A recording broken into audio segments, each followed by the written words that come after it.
Outraged American TikTokers hilariously vent their frustration as Senate inches closer to banning the app. This isn't about the Chinese government. This is about the control of the data and their ability to censor a narrative, because TikTok has woken up to what's going on. You know, when we have this situation on the internet where nobody's abiding by what the proposed MSM, quote, elite narrative is, and everybody's like, nah, that's a big problem for these people. So I've gone from, seeing it as the China narrative that they said to seeing it as, oh no, this makes more sense. They're afraid of everybody talking. And this is the same reason they closed all the bars during COVID, because the seeds of revolution are sown in taverns, bro. So when you have a public square that's not with, eventually people come to the realization of what the truth is, and they can't have that, which makes me say, okay, as much as I hate social media, this should not be happening.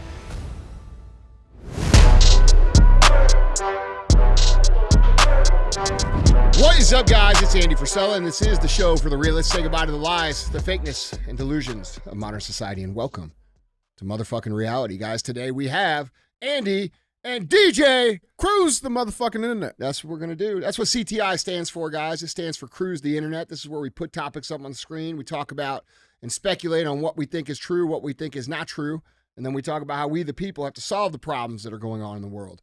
Other times you tune in, we're going to have shows within the show. We've got Q&AF. That's where you submit the questions and we give you the answers. Now, if you want your questions answered on the show, you can submit them a couple different ways. The first way is, guys, email those questions into askandy@andyfrisella.com. Or you go on YouTube on the Q&AF episodes and you drop your question in the comments. We'll pick some from there as well.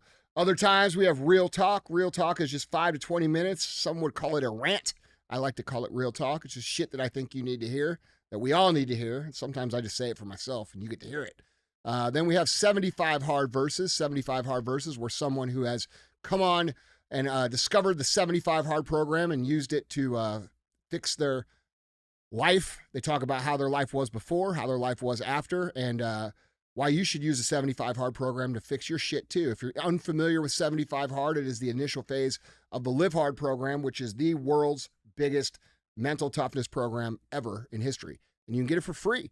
It's at episode 208 on the audio feed only.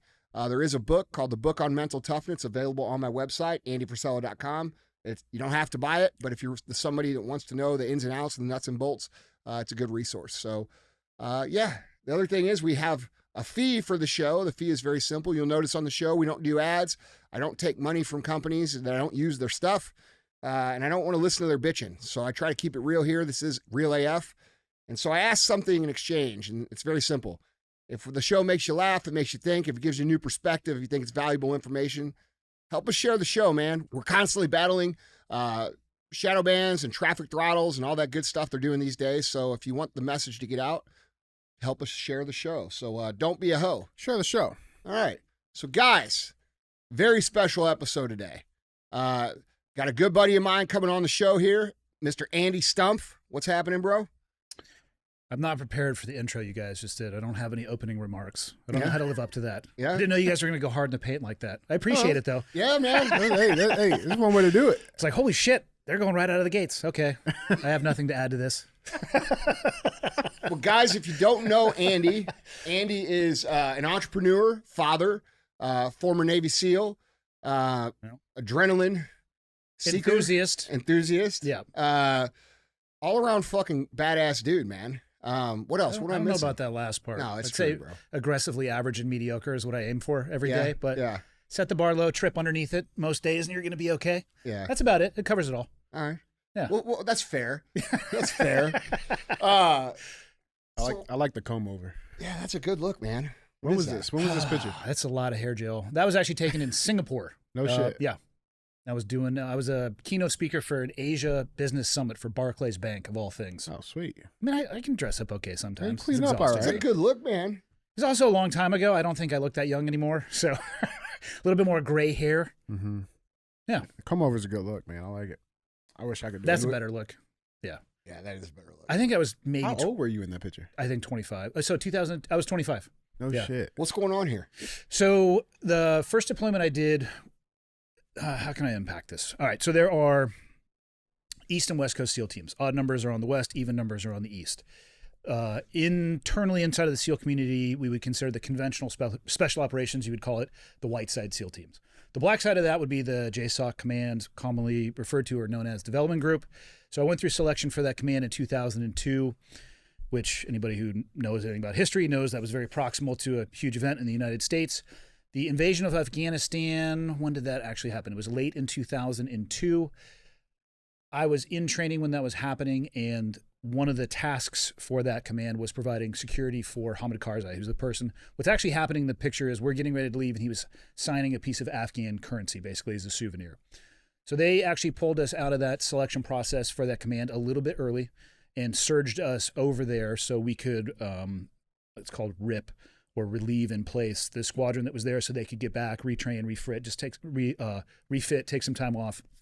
And yeah, so that was my first trip into Afghanistan, deployment with that command. It was post the assassination attempt. So really it was a security detail. We hung out, protected him when he was inside of the palace in the government office, traveled around town in a little bit. It was not that long of a period of time. Nothing happened while we were there, but that's the tail end of that first deployment. Now, are those grenades two different size? Fuck yeah. What? So tell me about this. Hold on. Sometimes you have a grenade problem that's big, and sometimes you have a grenade problem that's small. You have to have the tools for the job. So I didn't know they made them in different sizes. I didn't either until I got over there and I saw that and I was like, I like to have options. Yeah, and they're both equally ineffective.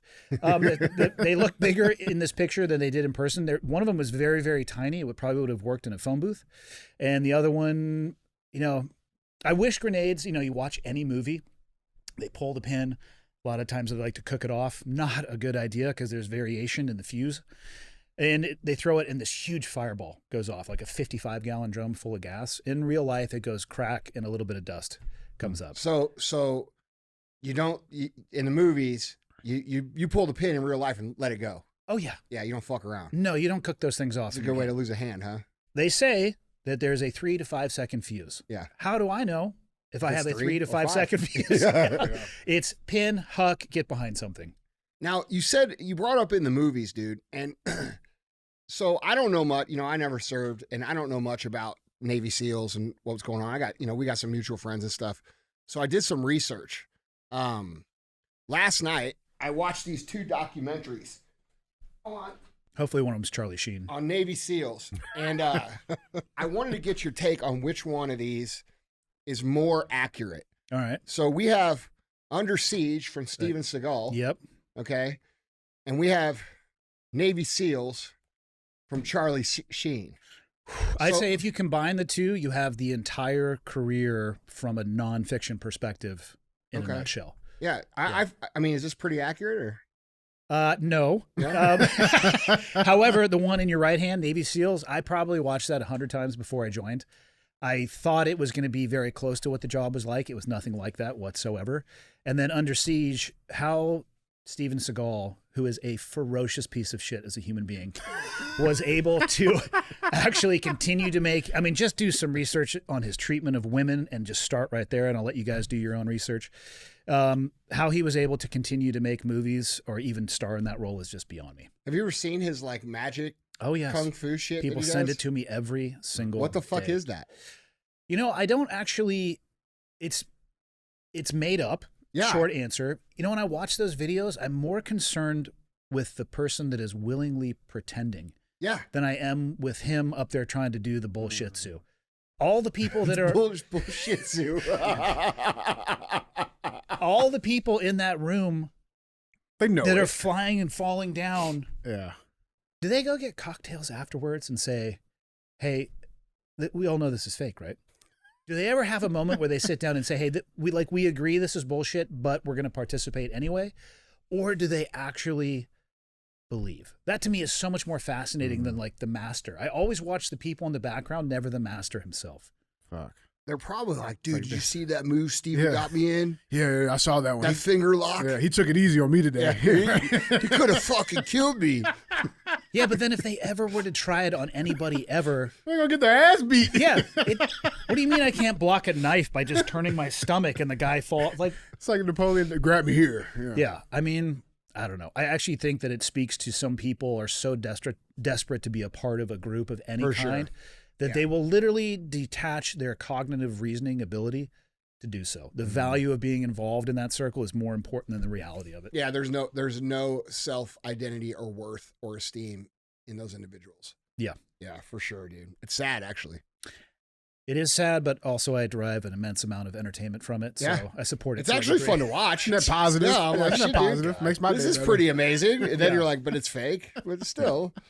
But yeah, so when you decided to become a Navy SEAL, did you guys do like the golf cart polo shit? Because like that looked fun. If you saw it in that movie, we didn't do it, Oh, okay. unfortunately. Yeah, because I figured that would be the reason to join. What I are mean- those, Andy? Are those what are those? What are those called? That one might be a Blu-ray. This is called a DVD, DJ. Yeah. What is that? So this is what we watched. DJ's only 27 years old. 28. 28. I know what a DVD is. Yeah. But have you ever watched one? Yeah, I've watched them. Okay. I know what VHS is too. Now don't go past that. I don't know anything. How know what a about, laser- how about Blu-ray? Yeah, I do Blu-ray. You know Laserdisc? Like a floppy disk. No. Oh, no. Laserdisc was like a DVD, but it was like big, like this. Like What about Betamax? I know Beta males. Well, we all know that these days. Yeah, That's a fucking fact. Yeah. yeah. Fuck. Yeah. Those are the two most common movies I actually get questions about, though.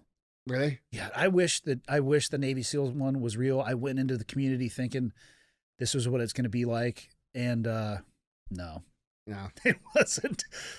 Dude, I watched that movie in the theater when it came out. Navy SEAls? Yeah. Good man. Yeah. Good man. I grew up wanting, when I played golf, that's all I ever did was play golf polo. I would just drive the golf carts and hit at least one round of golf every single time. A lot of country clubs don't like that. No, they don't. Yeah, that's why I don't golf anymore. Yeah. I was politely asked to not come back. Anyway, so dude, what is this? Oh, Pick up the elk The elk. That is a big fucking elk, dude. That is a big elk. on a bow too. Huh? What I'll say is this, though. Depending on the angle that you take the picture from, and I was with a very high-level photographer, they can make it look bigger than it is. So that's actually sitting at the wall on my house. I need that photographer. Yeah. It's they get the right angle, they twist the antlers toward him. That was at a That's how DJ does his dick pics. Yeah, that's what I'm I saying. mean, lighting matters, I've been told. Hey, connect me Never with that shoot guy. from below, always shoot from above. Dude, that guy's number. Yeah. That is at a ranch in Utah. It's a private ranch. I was invited to go there. I think that was the first or second year that I had ever bow hunted, and Sitka paid for my opportunity to be there. And that was actually on the last day, on the last hunting opportunity. And it was the most elk I've ever been around. Right before I shot that elk, though, I'll send you this video once I can find it on my phone. That thing walked in straight to me to 3 yards. Oh, shit. Where I was sitting there and I hadn't drawn back, I was legitimately wondering like what self-defense situations would look like with an elk, and then decided in that moment that I would kick the cameraman at it and then run the other direction. I am sharing with you legitimately what I thought. As it was coming, there was a cameraman. Right, I'm like, okay, this is what I'm going to do. He's got to go. I'm going to Did you sacrifice fucking him tell him? for me afterwards. There was no time in the moment. This thing was coming in on a rope, and it was screaming. It's fucking me or you, bro. Yeah. It's going to be you. It was coming in, Yeah. and so I eventually just stood up because it saw us, and then it backed off a bit, and it bounded off and maybe stopped at 10 yards. So I was able to stand up and shoot it. This was 50 yards from where I shot it. It was an intense experience. People hear the bugling of elk. If you watch it on TV or on your phone, it sounds amazing, but when you're that close, when it's reverberating inside of your body, it was pretty intense. It was That awesome. thing's huge, dude. It was big. I've never hunted before, so I don't know anything Anything? about Huh. Yeah. That would, yeah. I don't know if I would start people on a bow if they had never hunted. It's a little bit more challenging, and there's less tolerance for mistakes because you have to get so close.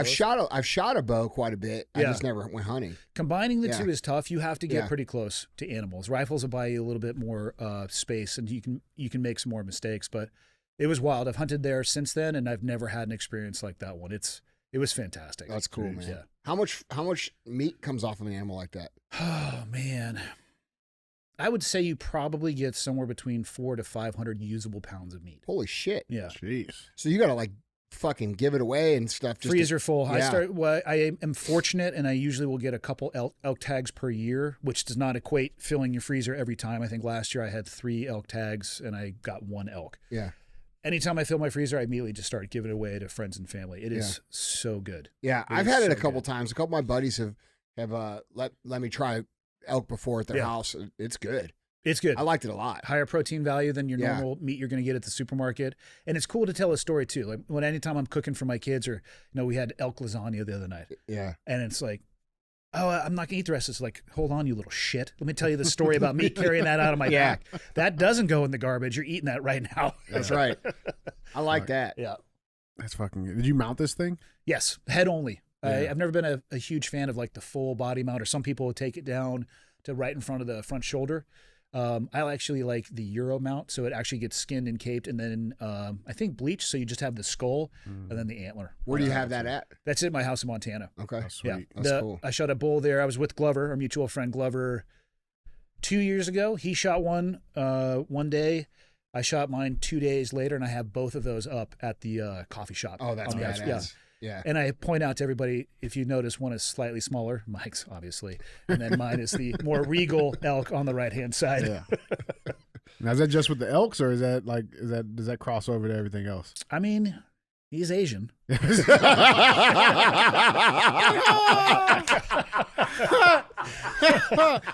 fucking love Mike. Mike's awesome. Bro, he's a best, I man. fucking He's love the best. Mike. Yeah.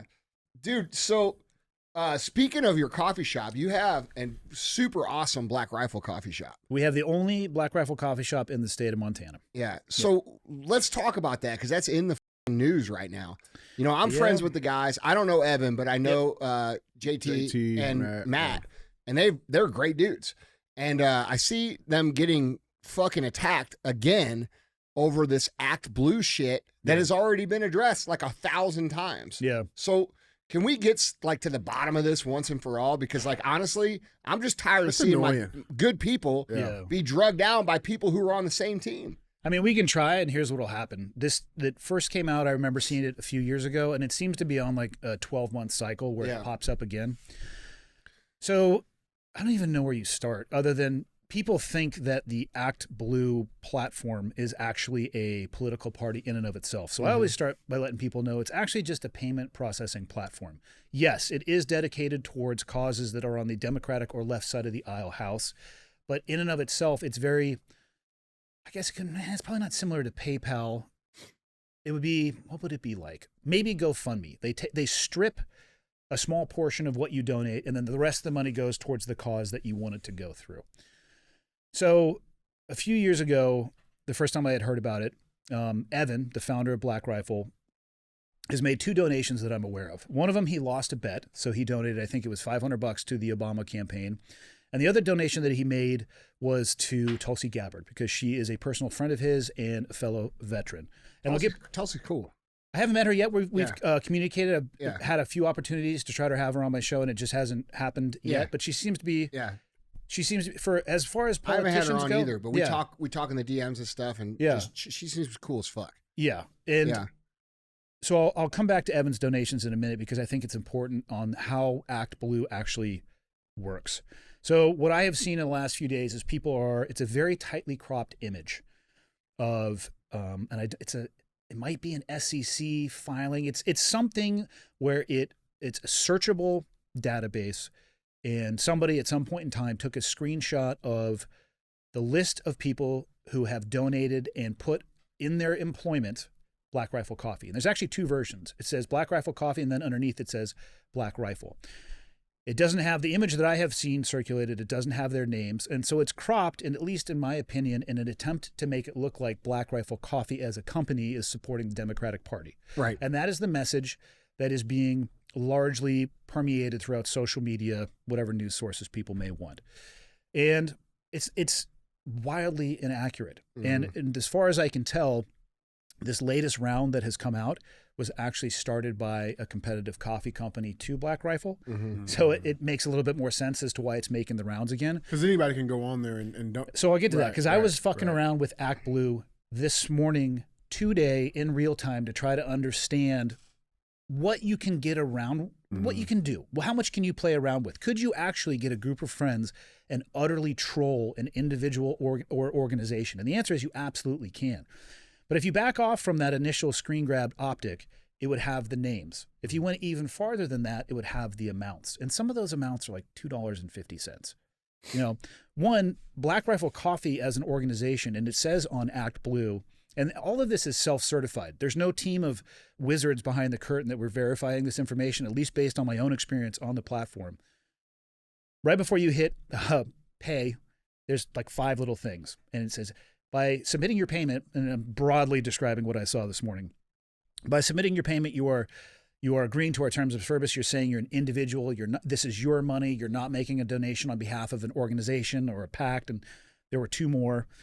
And you click on it, your money's gone, and then you can show up on this database. So Black Rifle Coffee as an organization is not donating to the Democratic Party. I'd also challenge anybody, let's say every name that appears on that list is real. And I think there's 8 entries, and some of them are repeat names. I mean, how many people do you have working for you? What's your head count here? Shit. 450 to 500 in the office. And There's then, a 0% thousands outside. A 0% chance they all have this homogenous idea of what the world should be. Yeah. And their belief system, whether that be religious, personal, spiritual, economical, all of those things.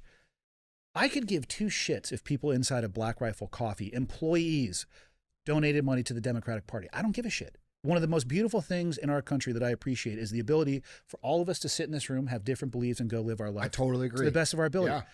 Now, what's interesting about Act Blue, and I'll get back to what I was talking about Evan actually putting his name on there and Black Rifle Coffee. I went on there this morning and made a donation to a Democratic senator, I think it was, in Montana. It's like $5 or $10 whole dollars. I hope he saves a moose with it or does something cool. And it says employment. And I put Gray Rifle Coffee. And what's your position? Head barista. And I just hit donate. And off it went. And my point in saying all that is, maybe just because you find it on the internet, you shouldn't believe it. Yeah. Your fleet of employees, we could task them with just crucifying any organization that would be considered on the conservative side of the house. Yeah. Donation after donation after donation after donation. You can put down there whatever you want. Yeah. The fact that Evan put down Black Rifle Coffee should show to people he doesn't give a fuck that they know he's donating. That's right. He's not trying to hide it. He actually is. You don't have to. It's not like this guy's a fucking idiot. You don't have to put down any information if you don't want to. He chose to put that there on a platform I assume at the time he knew would be searchable, because it doesn't matter. People just need to do their own research and just don't believe everything you see on the internet. Don't you think this lends itself to a bigger conversation about the responsibility we have as a culture to recognize cancel culture as a societal weapon for division? Meaning, for the last 10 or so years, the left has had a monopoly on cancel culture, right? Pretty much if you didn't toe the line or you even spoke out of line, there was very little tolerance for difference of opinion. The exact opposite of what I think you and I share in common in terms of what we think the country should look like. Yeah. We might have differences in opinion, but those are okay, and we can talk about those things. Yep. And as long as you're not stepping on my toes, I'm not going to step on your toes, and we're all going to get along. And what I've seen and noticed is the cancel culture has shifted from the left to the right.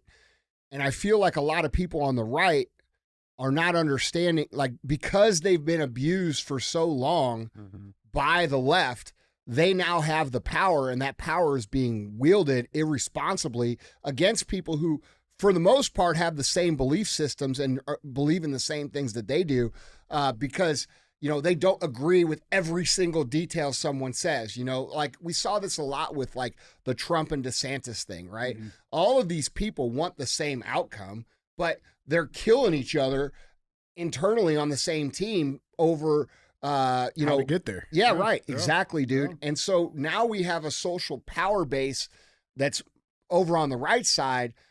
And at my opinion, some point in time, we've got to come to a realization that, like, this societal weapon, because that's what it is, cancel culture. It is a weapon to make people fall in line with whatever the narrative, whoever holds the power is. We have to, like, understand that this is not good for the country in any way, shape, or form. It's not good for us to try to hammer people and ruin their lives and get them fired and destroy their companies because they may have a different belief that we have, even though the core belief system that we have is very much so aligned. And when I look at this situation with the Black Rifle guys, I see that because the people who are canceling them, these people, if you go look at every other single post that they talk about, they're talking about the same shit that those guys believe in. Yeah. You know, so it's very frustrating to watch this happen. And it would be nice if we could get to a point. Like, and I don't know where the line is, right? Like when we see the Anheuser-Busch thing happen with Dylan Mulvaney, like, part of me is like, okay, well, that was necessary as a show of force of, hey, we're not going to accept this in our culture. But then it's like, well, how far do we take this? Do we take this to where we do what they did? You know what I'm saying? Yeah. Like, what do you think? I mean, I think Bud Light is piss beer to begin with, and it shouldn't have been consumed ever by anybody. Personal opinions, don't come after me, Bud Light lawyers. I'm not a fan of your product.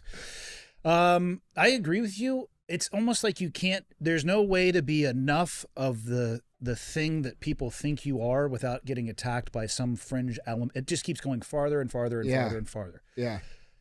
Like, we were talking when you were out there, working out, people have appropriated the term patriot. Yeah. And it seems to mean two different things depending on what side of the political aisle that you are on. And I hate that our country has almost been reduced to a binary left and right, and everything is a bifurcation of that.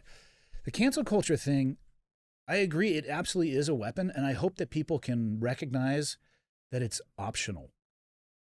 There are egregious errors that I think are made by individuals and organizations sometime, and I think one of the key things that's missing before people hop on that bandwagon with a vigor that is shocking is that how many of us would survive the lens and scrutiny of some of these people?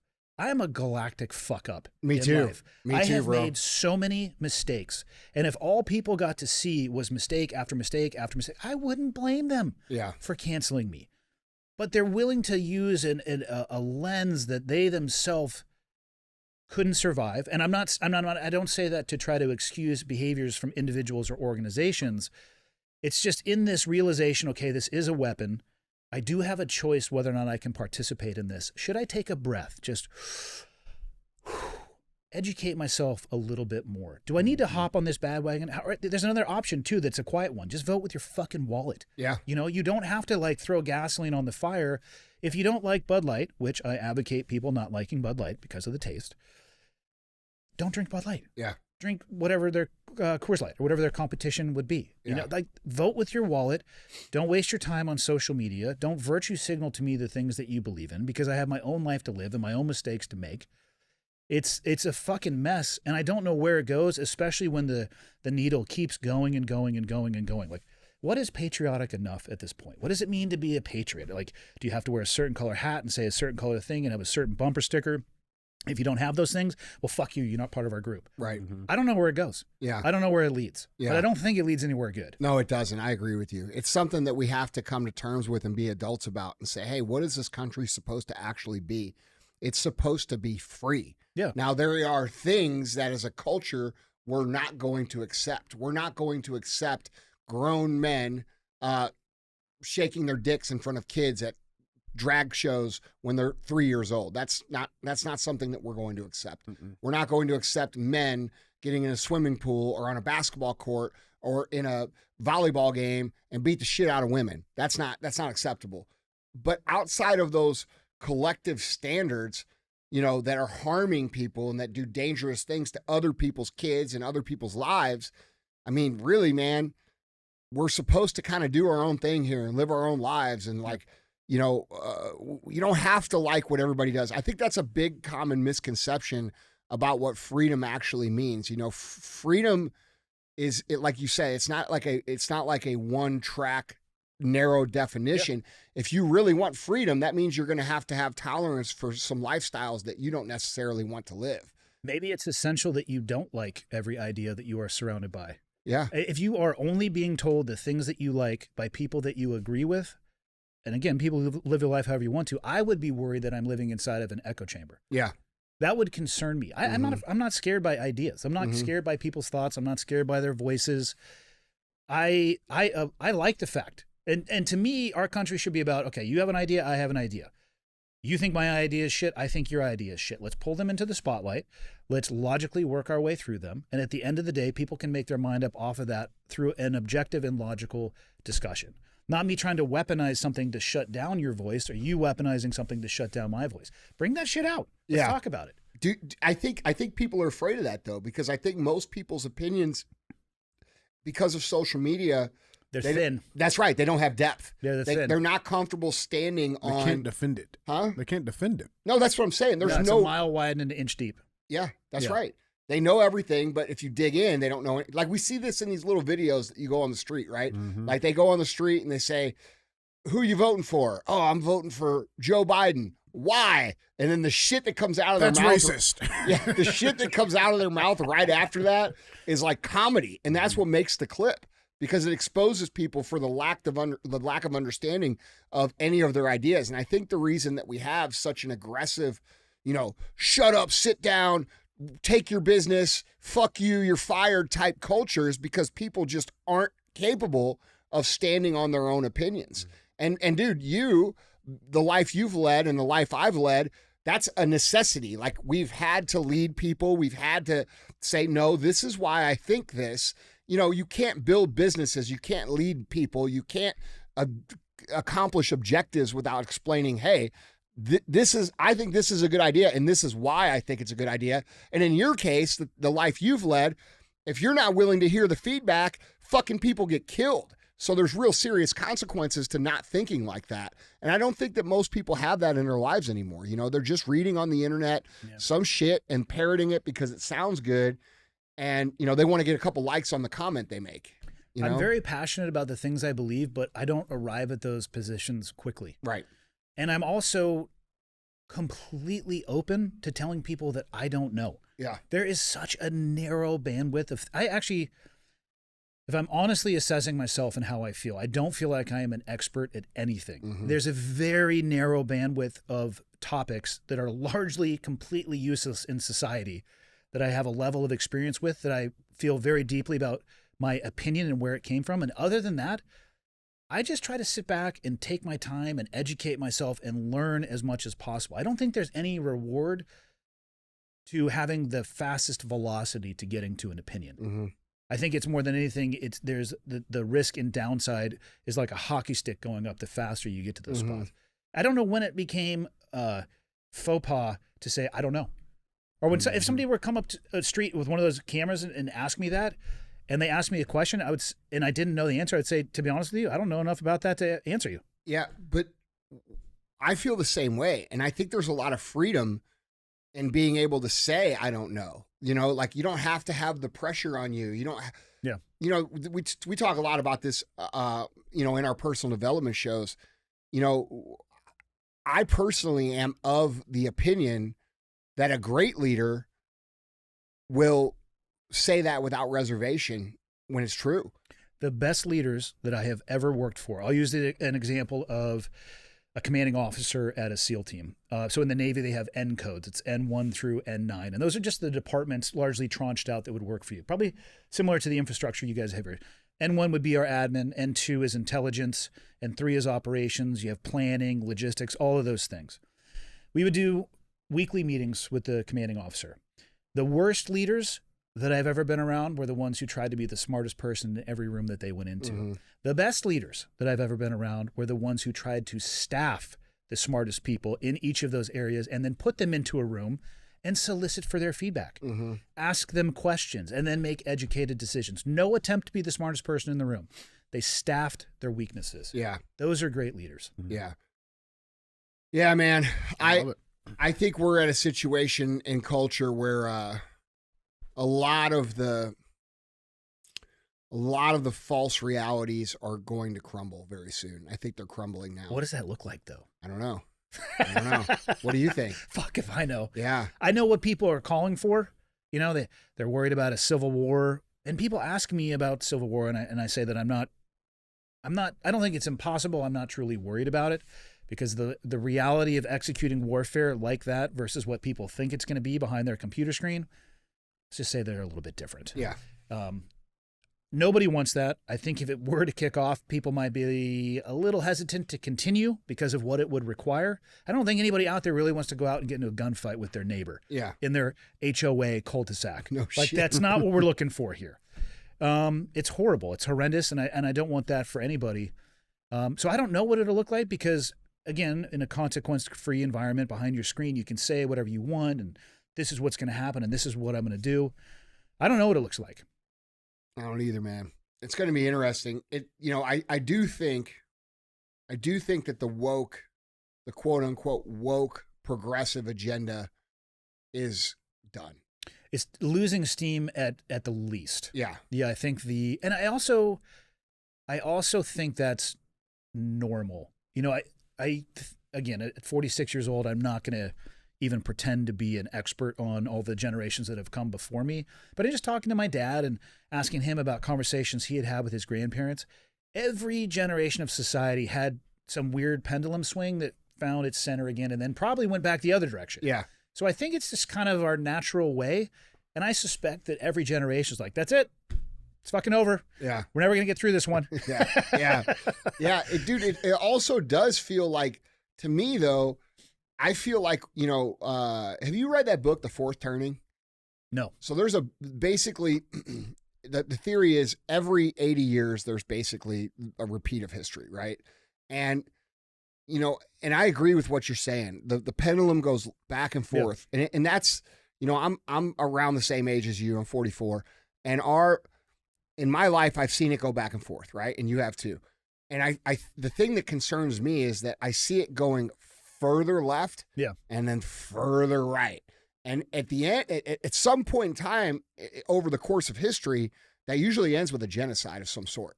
And so that's what scares me. It's like, when we were in the COVID stuff and everything was going crazy, there was no shortage of people who were on the COVID bandwagon who were calling for the removal of somebody who wasn't vaccinated from society. We had Justin Trudeau, one of the leaders of the world. I mean, comically, but he's the fucking main dude up there in Canada talking about, hey, we don't know what are we going to do with these people? They're a danger to society. They were building literal camps. So like it concerns me when you go back and like look at the things how they behaved during that time. And then like, what's the result going to be now that it's swing? Yeah, dude. Yeah. And that's like, that's kind of concerning to me. Well, it's a rubber band, bro. It's a rubber. You can only fucking stretch it so much before it snaps. That's the unfortunate thing. But to your point, Andy, it's like most people are just not going to be prepared for that snap. That's the reality of it. So I don't know. I don't know what that looks like. I don't even know. Yeah, I don't even know if it can be avoided. Yeah. Well, I think the way to avoid it is by speaking some reasonable common sense shit on a regular basis. Mm-hmm. Well, and also asking for accountability too, right? Yeah. I mean, like that's the biggest part. There was so much damage that was done. I mean, even just looking at the COVID stuff, there was so much damage that was done and caused at the hands of people who don't really have our interest. And it's obvious. Everybody knows it, right? A lot of people forget it. And so you can't have the accountability aspect of it that will prevent that from happening again because the precedent has been set. We've already shown that people are going to be mindless sheep that follow along with tyrannical rules. And so it's like the only way to prevent that from happening again is to hold those people accountable in our society. But I don't know that enough the organizers. Correct. Yeah. Like, I mean, I'm talking top of the top, right? Like, I mean, I want the generals, not the fucking frontline soldiers, right? Yeah. It would have been so much better during COVID if they were less dogmatic. And again, it goes back to being able to say, I don't know. Mm-hmm. Like if Fauci had gotten up and said, maybe a couple times a week, hey, boys and girls, doesn't this suck dick? Yeah. Maybe don't use those words when you're announcing to the nation. Boys and girls. Sorry. Yeah. So sorry. I apologize, Fauci, for recommending you open your speech with that. Let's go with your speechwriters on that one. But if he got up a couple times a week and said, this is the best information we have at the time, way less dogmatic, instead of telling people you have to do this or you're a threat to society or a piece of shit human being, this is the best data we have at the time. I think where they lost the plot is they kept going from dogmatic position to dogmatic position, back and forth and back and forth. And finally, everybody, not everybody, but a large majority of people started saying, I can't tolerate this anymore. You keep telling me you're an expert, but you're flipping back and forth. And then, of course, as time progresses on and you hear things like Fauci saying, I don't know where the 6-foot principle or rule came from, or now it's We didn't very, tell nobody they had to wear a mask. yeah. And it's like, I also have the internet, sir. And I would like to show you a few things.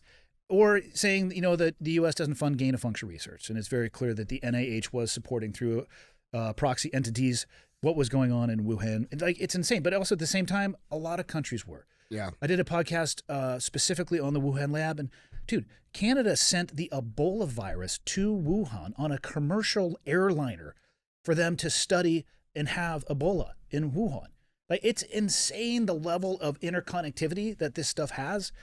And it's all shielded through this lens of being very dogmatic and being dishonest. Yeah. That's what gets the rubber band to snap, I think, in my opinion. Yeah. People are like, you didn't tell me the truth last time. I can clearly say, you're standing out there in the rain and you're telling the American public that it's sunny out. Mm-hmm. I'm not going to listen to you anymore. Right. Well, take that step further. At what point does it cross the line of this was not just oh, they messed up. This was intentional. When is that? That's how I feel. I do. Listen, 100%. The release of COVID in and of itself? 100%. I think it was an 100%. operation, dude. I think it was a complete intentional when you look operation. at dude, if you go back to that time, right? If we could just fucking get in a fucking time machine and you go back to that time. Do you have one? Look at. I mean, I wish. I was going to say, let's go for a spin. Well, we can't go far back, too far back. Okay. You know what I'm saying? All right. Hey, right? You know what I'm saying? Yeah. 1970s. Let's stop right there. But dude, they were showing clips on mainstream media of people falling out in the streets, right? Or the fucking refrigerated trailers that they were using for mass graves and to hold all these bodies and pictures and videos of body bags on the street, right? And there was such a simultaneous push from every place, every single government in the world, every single media outlet. It was all simultaneous, all at the same time, right? And then, tinfoil hat or not, the evidence, the stuff is out there, right? Event 201, you go back and look, this stuff was planned. So when does it cross that threshold of, oh, hey, we just fucked up? If it was an operation, they fucked up though, because I think what they actually showed people is that they need to think for themselves if something like this happens in the future, as opposed to demanding an immediate compliance. If it was an operation to see how far they could push it, I think they fucked up. I think the operation wasn't just to see how far they could push it. I think the objective, I am of the opinion that we are in the midst of a coordinated communist revolution, subversion in this country. And when I look at COVID and I zoom out and I look at it, and I felt this way while it was going on, but we're a few years removed from it now. And I look at what the actual result was. What was the result? Mm-hmm. Well, we had the biggest wealth transfer in the history of mankind. And it didn't go from rich to middle class. It went from middle class to already ultra rich. They closed the stores. They closed the restaurants. 70% of businesses. Yeah. A lot of those businesses Local never. business. Dude, where I live, there is a Main Street. Oh, fuck, it's actually called Main Street, too. Yeah, there are. I'm just thinking about that. I was like, son of a bitch. There's probably a Main Street in every town. But where I live is maybe got a population of 30,000. Yeah. What was able to stay open, Walmart, Home Depot, Lowe's, some gas stations. What closed and are still empty pockmarks down Main Street were small businesses. That's right. That's right. And I believe that was intentional. And because when we look at what the World Economic Forum wrote in COVID-19, the Great Reset, and what Klaus Schwab preaches, these guys talk about, they talk about you will own nothing and you will be happy. And when we look at how BlackRock and some of these huge funds are buying up all the residential property, it's very clear that there was preference given to the already ultra rich. And so how I see what happened was they scared everybody. It created massive division. It created massive confusion. It helped their cause for the election. It put Trump in a spot where it was zero win. There was zero way he could win that scenario. The pressure, if people like to talk all this shit on Trump, and I'm not some kind of idolizer of Donald Trump. I'm just being real. If you're the president of the United States and you have every single advisor around you, including, the media, fucking everybody saying this is the worst thing, and you don't do anything about it, you lose. Okay. Now, and because he did something about it, now he's getting that held against him too. So they put him in a no-win. But the biggest play that I saw was the division, and then also the transfer of wealth.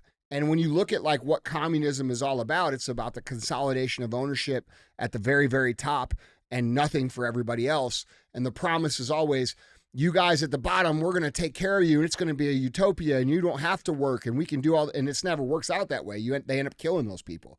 And so when I look at COVID, I see and then if we look at like the border situation and what's happening and all of these things happening in one big play, you know, I believe it's an intentional third worldization of the United States for the benefit of the global elite. And that's the perspective I've seen it from the whole time.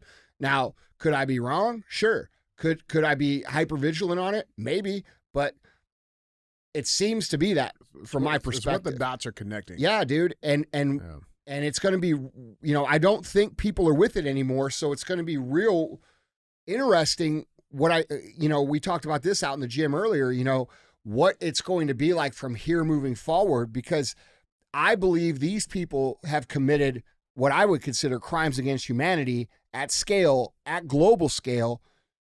And I believe that they understand that if they lose control, they're probably going to get held accountable. And if you have someone whose back is in the wall in that situation, you have to ask yourself, if you were them, what would you be willing to do to maintain power? And the answer is anything. Yeah. And that's what gets me real nervous about what's going on in society, especially for the next 8 months or whatever we've got to go until, yeah. So assuming, I would agree with you. If your hypothesis is correct, I would agree that those are absolutely crimes against humanity. What would be the steps that you would take to course correct that? What do I think should be done? What would I do? What can we do to change the trajectory that we're on? Well, what I would do if it were me is probably not what anybody else would do. Oh, tell me more. Yeah. Yeah.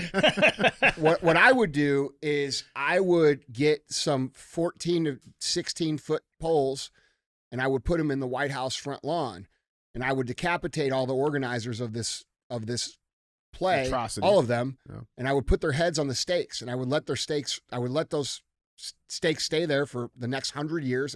And I would remind everybody what happens to people who do things like this to regular citizens. That's what I would personally do. And I know that's crazy, but it's a non-conventional approach. For sure. A little Vlad the Impaler, you know what I'm saying? But tyrants don't stop themselves. Dude, they don't. And tyranny never stops themselves. These people believe that we are peasants and that we should be subservient to them. We are too stupid to live our own lives. They believe that they have the right to take all of our money and oppress all of us and, do all kinds of shit to make our life difficult. And if we ever truly want to have freedom, those people have to be held accountable, and not just held accountable in a way that sends a signal for the next 200 years that, hey, man, if you do shit like this and you start to like fuck with the people, their country and their livelihood and all this shit, and you get to a point, bro, this is the end of what you're going to face. And if we're being honest, this is what's happened in history over and over and over again. And that's how this shit is stopped. So, I know that's an extreme example, but that's what I would do. What I think likely could happen is that it could take 10 years and these people get prosecuted and they get, put in prison when they're 90. I don't know. We got to restructure our government. Yeah. Have you ever seen the execution video of Nicolae Ceausescu from Romania? Oh, dude, it's a chilling video. Right? I don't generally look for execution videos. Well, yeah, it's not like I guess it does show it. No, but so Nicolae Ceausescu, he was the dictator, right? It was a communist installation in Romania at the time, and there was a revolution. The people turned on him, right? And him and his wife, they were court-martialed, and they were sentenced to death by firing squad. And as they're carrying, grabbing this man, taking him out to the wall, he is still in the tyrant mindset. Like, he is still saying, like, how are you guys doing? I am your leader. Even the wife, like, they believe their own power. And it was like, it's a very shocking video to watch, man. Because it's like, even at the end of a barrel, you're still holding on to that power. Tyrants will not release that stuff themselves. And so I think it's dangerous. But I think there's the accountability piece, man. Well, the problem is, bro, is I feel like they'll do that to us.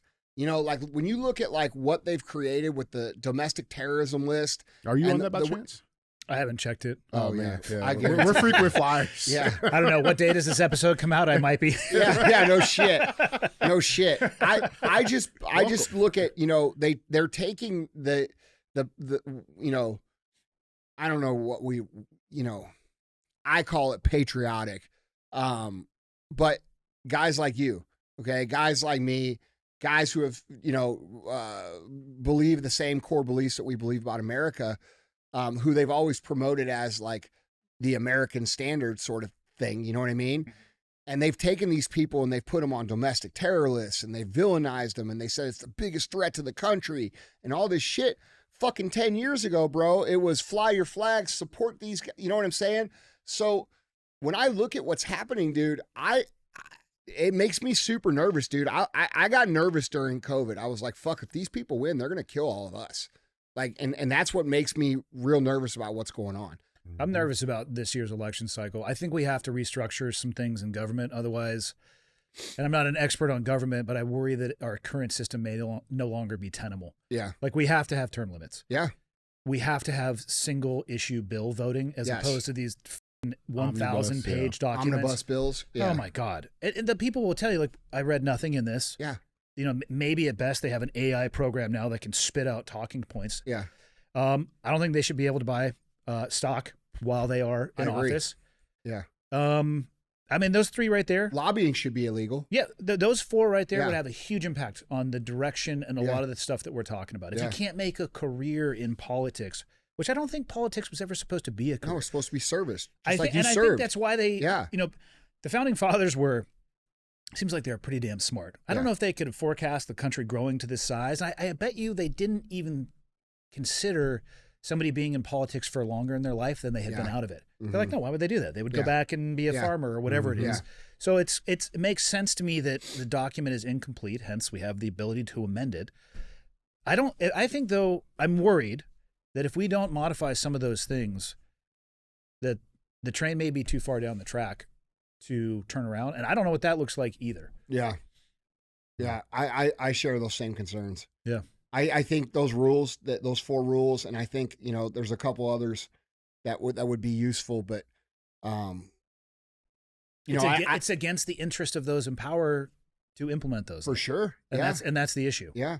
Like, dude, there's other things that we could do in society that would fix society, like, for example, these people are lawyers, right? They're all in law. And a big problem in society and culture right now is false accusations, frivolous suits, like the lawfare that happens in this country is insane. And I think that in our legal system, there should be some repercussion where, like, for example, there's clearly a double standard that women can accuse men of doing things and they don't have to be true for the man to suffer the consequences of the accusation.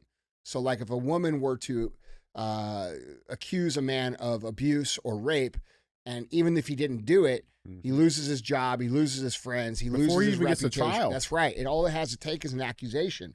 So in situations like that, there should be repercussions where the person who makes the accusation would serve the sentence if it ends up not being true or something like that. There needs to be some sort of recourse for these frivolous accusations and frivolous lawsuits. And because, dude, there's so much injustice done in that. And then there's so much money lost in the business aspect dealing with things like this. I mean, you're in business, I'm in business. Yeah. Dude, the amount of bullshit that it takes to run a business is insane. It's almost not worth it. And I think they want to make it not worth it so that they can consolidate even more of the business to their buddies, the biggest places in the world, the biggest guys in the world. And, and then we talk about taxes, right? Like taxes is another reform that needs to happen.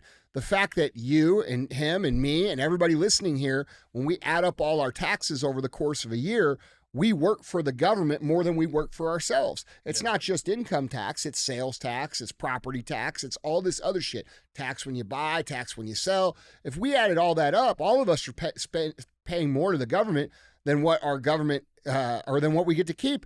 What does that make us? That makes us tax slaves in our own country that's supposed to be the freest country in the world. That has to change. And, you know, I believe that the reason they make it that way is to financially oppress people for control reasons. You know, if people don't have financial resources and they're worried about making their ends meet, it's very difficult for them to concentrate on what's happening in Washington, D.C. or what's happening in their local politics.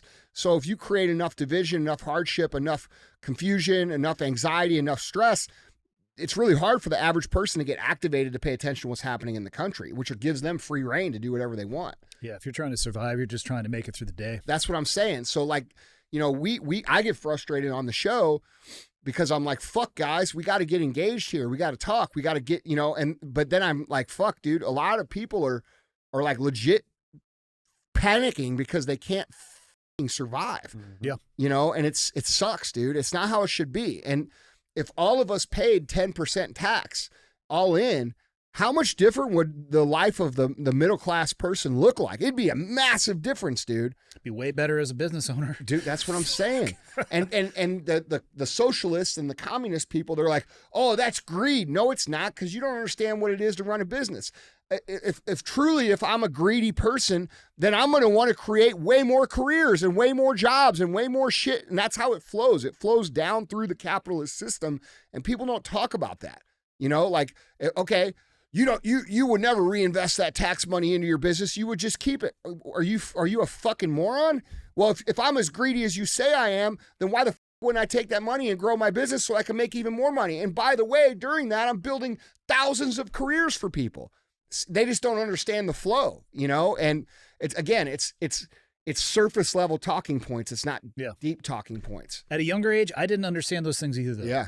That's true. Yeah. You're like, well, that person has more than me. And I want what they have. And it's not fair. It's not fair. Yeah. Which is, I've only found the fair in northern Idaho, and in Iowa. It has cotton candy and a merry-go-round. You know what I mean? That's what the fucking fair actually is. It doesn't actually exist in real life. It's one thing I've come to in my 46 years. Everything is unfair. Yeah. Yeah, I didn't understand it at a younger age. I think a lot of those arguments when it comes to wealth and the development of wealth, it's interesting. I know people in my personal life who started at one end of the spectrum and then actually went on an entrepreneurial journey. They're like, well, this sucks. Why do I have to pay this? Yeah. Their ideas, the story arc of their ideas naturally shifted over time. Yeah. So there is an essence what's of that just saying? an experience. There's a saying about that. It's if you're young and you're conservative, then you don't have a heart. But if you're old and you're liberal, then you don't have a brain. Yeah. Yeah. And that's fucking true. I like that. Yeah, it's true, man. It's true. Anyway, that's the longest intro we ever did for the show. I love it. We're 56 in. Yeah. Is that good? That's great. Yeah, I like it. I like it. Want to I guess we some can cruising. There we go. Let's do it. All right, What do you got? Let's get into it. Guys, remember, if you want to see any of these pictures, headlines, videos, articles, links, go to andyfrisella.com. You guys can find them linked there. That being said, let's get into our first headline. Headline number one.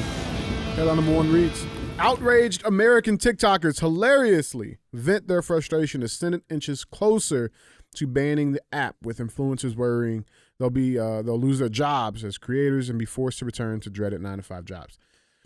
So I believe it passed already. It did pass. TikTok is going to be forced to sell or relocate and become an American-based company.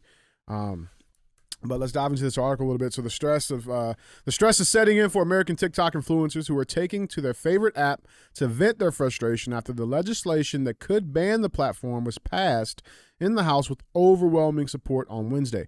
Content creators are now worried they could be forced to return to dreaded 9-to-5 careers as the bill now heads to the Senate. Hilarious memes also surfaced on TikTok Wednesday afternoon as users crack jokes about the potential ban of the platform that has more than 1 million of active users in the U.S. This is here's one of the memes that came out. It says the U.S. House has officially passed the bill to ban TikTok if its owner, Chinese company ByteDance, refuses to sell the platform. Gen Z on their way to storm the Capitol. God, I love the internet sometimes. The internet can be great. For memes, it's undefeated. Memes are probably the best Bro, thing that ever happened to me. real talk, dude. I'm here for the memes, dude. They're so good. That's what I'm talking here like for. tears down my face laughing sometimes. Yeah. Yeah. So TikTok responded. TikTok CEO tells users to protect their constitutional rights against the TikTok ban. He actually did this in a video. But he said over the last few years, we have invested to keep your data safe and our platform free from outside manipulation. We have committed that we will continue to do so. This legislation, if signed into law, will lead to a ban of TikTok in the United States, Chu claimed in the video. He says, quote, "We will not stop fighting and advocating for you. We will continue to do all we can, including exercising our legal rights to protect this amazing platform that we have built with you," Chu told users. Quote, we believe we can overcome this together. Now, so this is all going on. Did you guys see what Rumble did? No. You didn't see it either? No. Oh, shit, this is the first. What happened? Oh, I just want to take this in real quick. Yeah, well, Like I saw some can't shit you catch didn't everything, man. Fuck, like I got Soak other it shit in. to do too. I am. Bask in it doesn't happen. Like, Yeah. fuck this. So this is what it feels like. Yep. This is what it feels like to be on your game. Congratulations. So in a very interesting move, Rumble comes out and they said they'll buy fucking TikTok. This headline reads, controversial free speech site Rumble wants to buy and operate TikTok in the U.S. to stop Congress from banning Chinese-owned app. So an American company has offered to buy TikTok to prevent the Chinese-owned app from a nationwide ban. A letter from Rumble CEO Chris Pavlovski is surfaced on the company's Twitter page Tuesday, declaring his online video platform is ready to, quote, acquire and operate TikTok in the U.S. This is a letter that came from him. I believe this was released on Tuesday, yesterday or Tuesday. Since then, their stocks are doing great. It looks like it's trending. There's no news if and what he said in the letter to be very very real here. He says Rumble's offer to serve as a partner to a consortium to acquire and operate TikTok is subject to the negotiation of a definitive agreement. So they could be in talks. They could not be in talks. I don't know how that's going to work out. Rumble has been working on some cloud-based technology, and all of their servers are here in the U.S. and it is a platform that has historically been free of manipulation, and which that's what the Twitter files and all of that stuff expose. Which it's very easy to say that okay, China's an enemy. This is a Chinese company, has connections, however you want to say it, right? But the fact that they're so vivid in controlling it, is it really because of national security concerns, right? Like, is that really the reason? Or is it really because they have no control over it like they did with Twitter, and they can manipulate data and narratives, and they can manipulate through bots, and they have no control over it? You look at Twitter before Elon bought it. You look at, Meta, right? Like, our government administration, our government agencies had their hands in all of these social media platforms to change things, to alter narratives, or to get certain perceptions out there. So, I mean, what is really the truth? Is it the truth that it's a national security concern, or is the truth is they just can't fucking captain the ship, I mean, I think both could be true. Yeah. Yeah, I think you could make an argument for both being an issue. I mean, I can empathize for people worrying about their job being at risk. I struggle to not laugh when I see a title, "Outraged American TikTokers." Like I'm doing my best to not laugh out loud at that one, because there are people who are working in that. But I mean, how many of you know somebody who was a real estate agent at one time, especially when the markets are going great, and then it tanks and they have to figure out and evolve and figure out a different way to feed their family. I have reinvented myself 4 or 5 times in my life post-military. Mm-hmm. I think it's okay if your income source has a potential threat to it. Evolve as a person, read the terrain out in front of you, and if you have to, move along. Now, I'm not saying I want that to happen to those people, but welcome to fucking real life. That's right. Welcome to fucking real life. The business, a coffee shop business that I own, or the supplement business that you own. We're a catastrophic world event away from that shit maybe not becoming relevant. And guess whose problem that is if that happens? That's my problem, not somebody else's problem. People can research China, and I think they should when it comes to Chinese-owned companies and the tie to the Chinese Communist Party, what the Communist Party demands from those entities and organizations. ByteDance, I believe, has a CCP member on their actual board itself. So I think there is potentially a national security threat there as well. And I think it could equally be true that there's a less control for the people who are in power, who would want to have the backside information to that. I'm not a tech guy, meaning I don't understand the mechanics and how all this shit works. Mm-hmm. Like I can even imagine how much is required to keep a platform like Instagram, just all the other physical infrastructure pieces. I feel like, though, that there are smart enough people in this world that could figure out a way. If TikTok has got to continue to exist for some people, let's find a way that it can exist outside of the control of the Chinese-owned company. You know what I mean? Like, I don't know. Create another organization somewhere that meets the criteria for the U.S. and hopefully still keeps it out of the reach of the U.S. government entity. I feel like there's a solution there. You know, I struggle thinking of things as a catastrophe when we're talking about being a content creator online. Mm-hmm. Again, I can empathize. I don't want them to lose their job, but welcome to the fucking real world. Yeah, man. You know, as much as I share the opinion that the world was better before social media and the internet. When I say that, people really get upset about it, but it's the truth. And we talked about this. Yep. You know, you and I are of the age where we lived enough of our life before and enough after to, I think, have a valuable perspective to offer there. If I wanted to talk shit, I had to figure out where you lived. Yeah, no or shit. Ask somebody what your landline number was that your parents were probably going to answer, and walk over there and fucking knock on your door. Not only that, bro, you had to be prepared for the real consequences. Yeah. There's no consequences to trolling or talking shit anymore. Dude, when I was growing up and when you were growing up, if you talked the wrong shit, you know what happened? You had to stand on that, and you might get your ass beat. You might get punched in the fucking face. And you know what? That's good for you sometimes, because you know what it teaches you? Not to talk stupid shit. All right?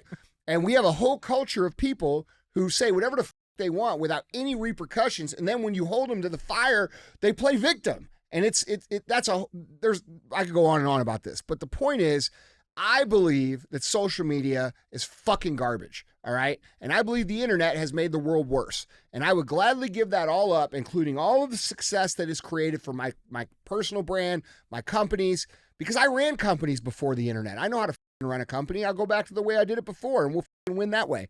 So I'm not afraid of that, and I would prefer that, because then now I can actually do what, you know, business owners did back in the day. It got to be 6 o'clock at night. They put the key in the door. They locked the door. They went the fuck home. They could chill. They could have a conversation with their family, spend time with their dogs or their kids or whatever they're into. Bro, I don't have that luxury like that anymore. I'm on the phone every day till 5 or till 10, 11 o'clock at night talking about work, bro, because that's where the game has progressed to because of the available technology, right? It's like steroids in baseball. Like, okay, a couple guys start doing it, then a couple more guys, then it's the way it is, or you don't get paid. And that's what's happened in business and entrepreneurship. So for entrepreneurs now, if you're not playing the game all the time, you can't really be competitive, because there's enough people that are doing that.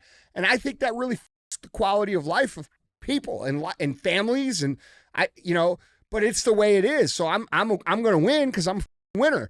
Right. But and baseball's still being played. Yeah, that's right. The game's still being played, and I'm going to play the game. I'm going to win the game. But what you got to give to win the game because of the technology available is actually much more, not less, like what people think it is. And I'm able to observe that, and I don't think that's good. I don't think that's a good thing. But getting to this specific topic, you know, when I first heard this, I was like, good, ban them all. Great.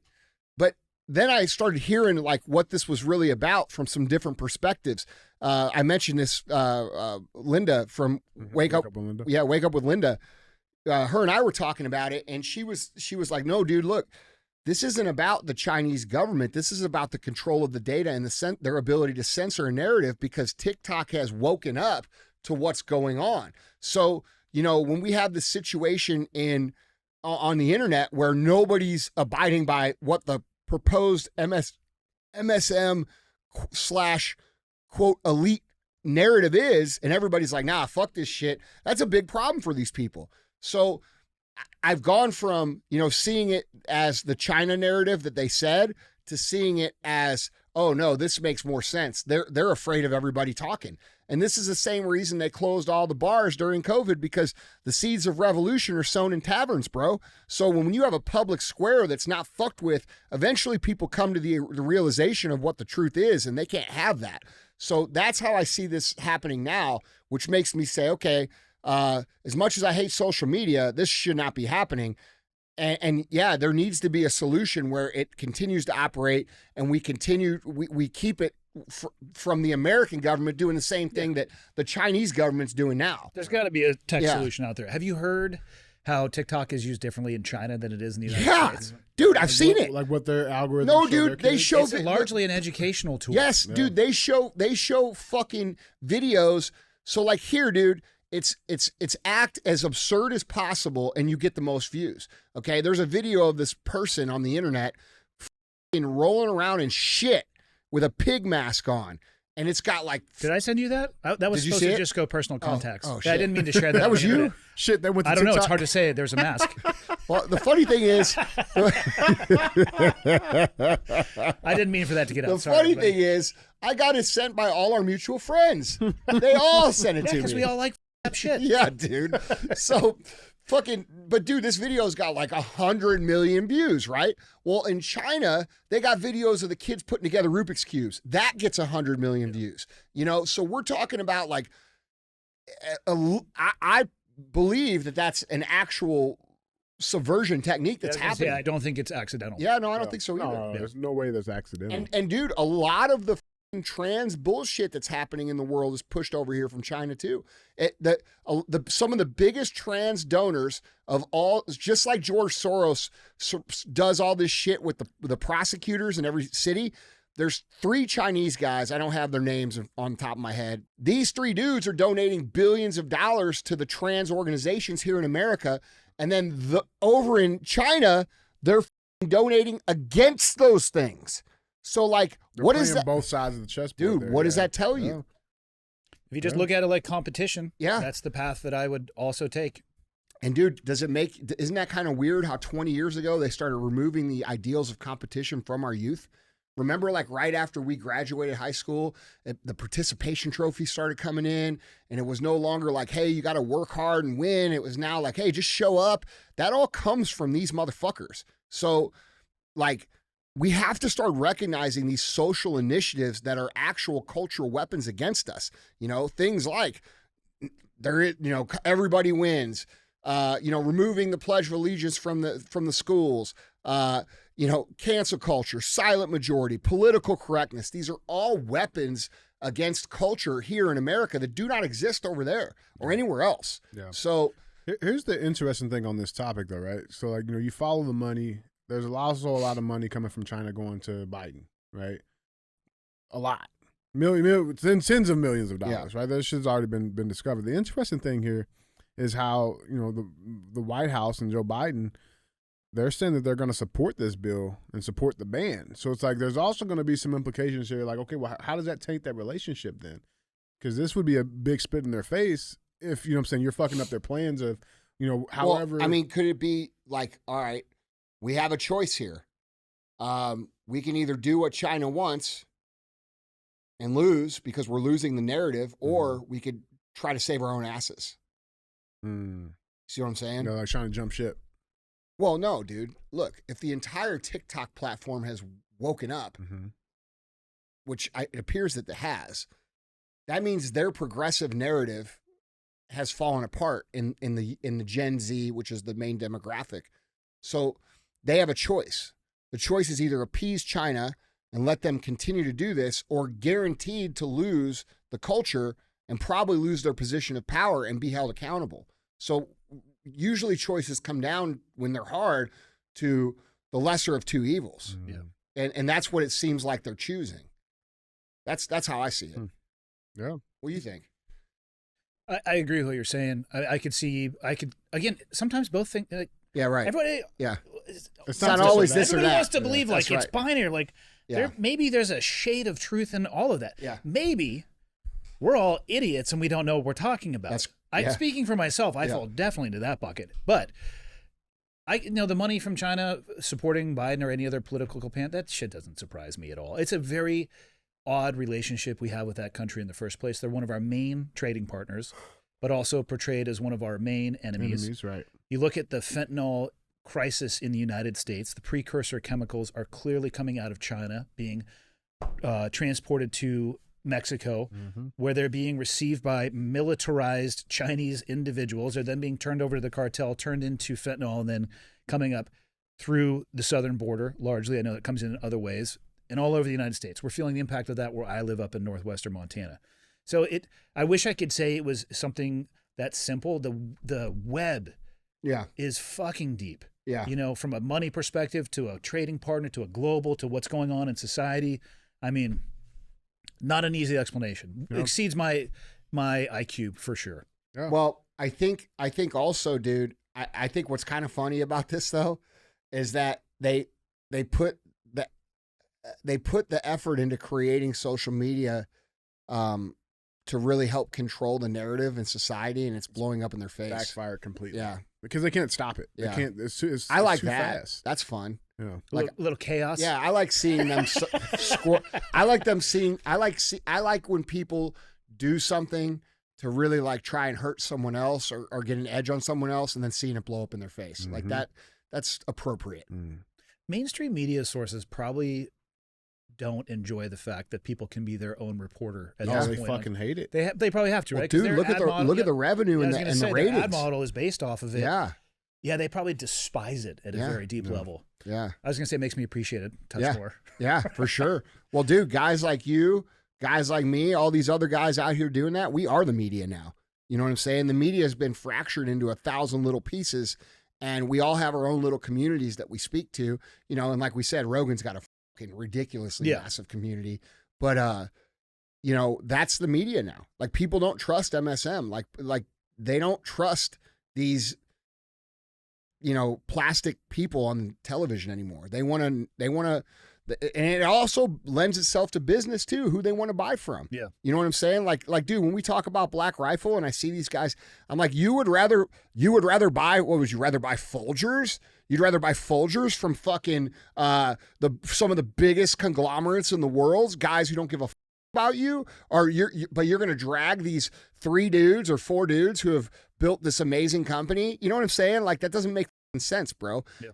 And we have a creator economy that's truly taking place where people are leaving. And I actually think we're in the middle of an economic revolution as well with people's money. People are starting to realize like, hey, dude, I'm going to buy from this guy because I fucking like that guy. You know what I'm saying? I'm going to buy from these guys because they're not those guys. Right, not Pete these from faceless. Origin is a good example of that. Bro, yeah. It's not as cheap as what you could get commercially made overseas, but people are willing to get behind it and vote with their wallet because of what it stands for beyond just the transaction itself. Yeah, and dude, you'd have to be a pretty fucked up human being to not like Pete. Pete's an awesome dude. You know what I'm saying? He's a great man. All the guys involved with that company are the same. They're cut from the same cloth. You know, they sell a pair of jeans that's 3 times as expensive as any other pair of jeans, but it'll last for 50 fucking years like they used to. And your ass will look 4 times as good. Yeah, well, that's important. Throw that in the math. Now That's we're important. looking like reasonable. Listen, I'll spend a little extra money to make my ass look good. I need all the help I can Yeah, get. me too, bro. I wasn't blessed in the booty department. Me either. Yeah, Me either. you got no booty? No, I got no Yeah. ass. Well, Yeah, that's none. that's your white part. Right. Yeah, Yeah. that's what I'm saying. Yeah. I just wish it would have touched the wallet part. The whiteness. Yeah, I don't know. Guys, jump in on this conversation. Down in the comments, let us know what you guys think. With that being said, let's keep this cruise moving. Headline number 2 reads, West Point removes duty, honor, country from its mission statement. This is an interesting one. Let's dive into this a little bit. This is a Breitbart article reading, West Point Superintendent Army Lieutenant General Steve Gilland on Monday announced a new mission statement for the venerable institution that replaces the words duty, honor, country for the more generic, quote, Army values. So the West Point's previous mission statement was, quote, to educate, train, and inspire the Corps of Cadets so that each graduate is a commissioned leader of character, committed to the values of duty, honor, country, and prepared for a career of professional excellence and service to the nation as an officer in the United States Army. The new statement says, to build, educate, train, and inspire the Corps of Cadets to be commissioned leaders of character, committed to the Army values, and ready for a lifetime of professional excellence and service to the Army and nation. So Gilland indicated in the statement that he wanted to focus more on the, quote, mission essential task of, quote, build, educate, train, and inspire versus duty, honor, country. So he wrote a full message on the West Point's website. It says, duty, honor, country is foundational to the United States Military Academy's culture and will always remain our motto. It defines who we are as an institution and as graduates of West Point. These three hollowed words are the hallmark of the cadet experience and bind the long gray line together across our great history. Our responsibility to produce leaders to fight and win our nation's wars require us to assess ourselves regularly. Thus, over the past year and a half, working with leaders from across West Point and external stakeholders, we reviewed our vision, mission, and strategy to serve this purpose. We believe our mission binds the Academy to the Army in which our cadets will serve. As a result of this assessment, we recommend the following mission statement to our senior Army leadership. So, guys, what do we got on this? Did they change it, or did they just submit this as a recommendation? Oh, it's changed. Go back one slide. So if you could. both the Secretary of the Army and Army Chief of Staff, they both approved the change as well. Go back to which part? Right there. Yeah.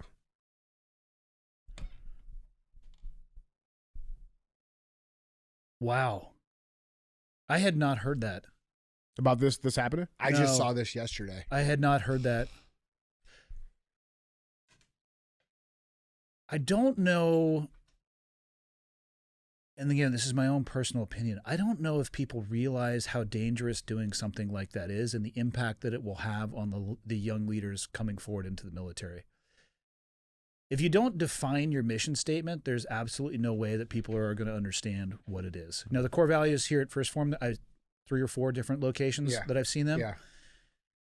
People have to know is expected of them so they can perform those tasks. Right. It's one of the things I see leaders making a mistake on all the time. My people are underperforming. I'm like, okay, I'll go to one of their people. Hey, can you define for me what your job is? Not really. I'm like, I'll be right back. Yeah. I need to go talk to your boss because your fucking boss is doing a poor job of holding himself accountable to you. You have to know what your job is before I can expect you to do it well. You know, the military is an extension and the action arm of United States foreign policy. At the end of the day, if you want to reduce it down to everything, it's our ability to conduct and fight war, to protect what we believe in this country. The duty, honor, country, you know, it's always going to be a part of it, but we're not going to say those things anymore. And this is a little bit of an incomplete article because I bet you duty, honor, country is all over in West Point. It's on, probably is. I haven't been to West Point, but I bet you it's all over the walls there. If they're going to leave that up on the wall, that would be a very good thing. But they need to reinforce those things. You know, the core values are only as valuable as the people who read them and their understanding of it. And if you start taking away things like duty, honor, and country, and not that the other core values are bad, you're going to shift. You know, you're modifying your inputs, which is going to inform your output, which are the young leaders in the United States Army. The Army is a service branch that fucking fights on the ground anywhere that they are asked to go. It's very different than the community that I came in the Navy. My job inside of the Navy, I expected direct combat engagement with our enemy because that was part of my job. Most people who join the Navy, whether they want to join for that or to avoid it, they're not going to encounter that on a ship, right? Not that you can't have naval warfare. It would be tough in the modern era, I think, for that to kick off, except for like another first world nation. But if you join the Army, you can expect that your job is going to be a profession of arms. It has to be treated like that at all times. I look at this as a very, and again, I need to do some more research on this, but I look at this just initially looking at that changing of the core values, becoming a little more vague in the core values. If you fuck with inputs, you're going to get a different output. Mm-hmm. I would ask them, what is the output that they are looking for? And is that actually going to serve the best interests of this country going forward? Because changes like this, they take time to, it's like spinning the wheel on an aircraft carrier. Not that they're actually, they're capable of being steered with a wheel, but you could spin it and spin it, spin it, spin it. And then much later, the nose of the ship starts turning. Mm-hmm. This is kind of the same thing. This will take time for the nose to start turning. But the same thing is true if you try to have to, one, stop that turn, because the first thing that happens when you start spinning the wheel in the other direction is you actually stop the turn much later, and then it starts coming back. So this could have very, very deep, long-term value shifts and potential consequences inside of the military. I mean, in my mind, if you look at any job, what is the real-world expectation of your job. If the Army, the real world expectation is to conduct this nation's battles wherever they may be, everything has to be reverse engineered from that. It either enhances the soldier's ability on the battlefield, or it needs to be stripped off and shit canned or remodeled until you can show me that it helps enhance performance when you are being challenged with the standard that the real world is going to provide for you. Yeah. Anything outside of that is total bullshit, in my opinion. And we're talking about the leaders here, like the future leaders that are going to be leading. Correct. Again, though, that's the future leaders where they would truly get to that leadership position. You start the academy. This is like a 10 to 15 year fuse on this, because that's how long it will take them to get into those senior officer leadership roles. It's not something that'll shift overnight. Sure. Yeah. I mean, Andy, what you got on this?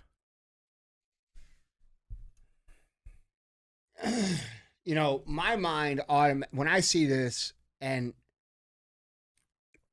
I agree with everything that you're saying 100% about culture and how it changes and how, it's like turning around an aircraft carrier. I mean, it takes forever. Right, for sure. It's a real process. And when I look at this, how I see this, like the way my mind works is I try to like zoom out and see, like ask myself, why? Why would you do this? Why? Why would you do this? And when I think about that, and then I see Democratic senators talking about putting these military age males that are coming across the border into our military as a way to gain citizenship. And then we're talking about removing one of the core values that basically talks about loyalty to our country. That's where my mind starts to go. Is this something that they're doing to make the military more appealing and more compliant, potentially, towards taking action against our own citizens if need be? That's what scares me. That's where my mind goes automatically. That is an interesting thought process, because I've heard, in talks of Civil War, people saying, it's great you got an AR-15 because the F-16 is going to smoke you, which from a logistical perspective, everybody listening, write this down. That's fucking true. So, yeah. So, or the Predator or Reaper with the Hellfire, like, don't shoot up at this guy at drones. I've seen that done before. It doesn't terminate well for the user. It's an interesting thought process, because my feeling has always been, as long as from everybody I've known in every branch of the military, the last thing that they would ever do would be turn firepower on their fellow citizens. Right. It becomes a different value proposition when you talk about replacing those individuals, joining with that different cohort. Mm-hmm.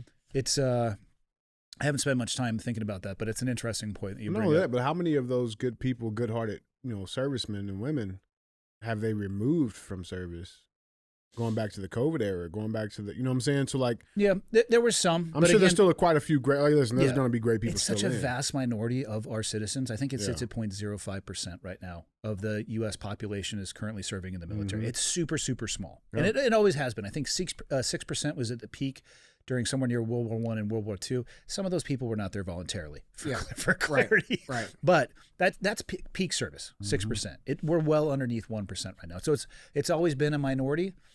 But, if it is that small of a number, how much would you have to on board of people with a different... That's what I'm saying. That's what I'm saying. I haven't thought about it a lot, so it's an interesting point that you bring up. Yeah, we have senators talking about it. We say, okay... they're putting in bills. Well, path to citizenship, when I joined in 96, there was a path to citizenship for people who did join the military. Mm-hmm. From, specifically, I know the Philippines. So it's not a totally new concept. Yeah.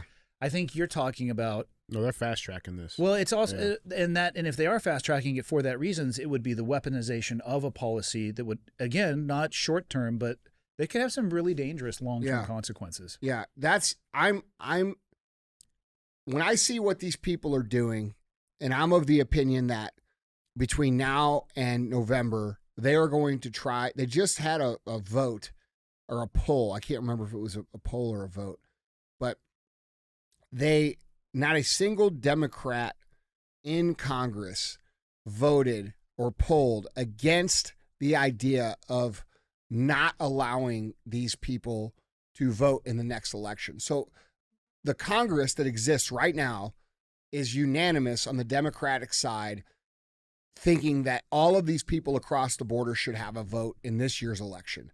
that's worrisome. Okay? Do you think they're unanimous behind closed doors? That's what I wonder. Do they actually I don't fucking know. believe?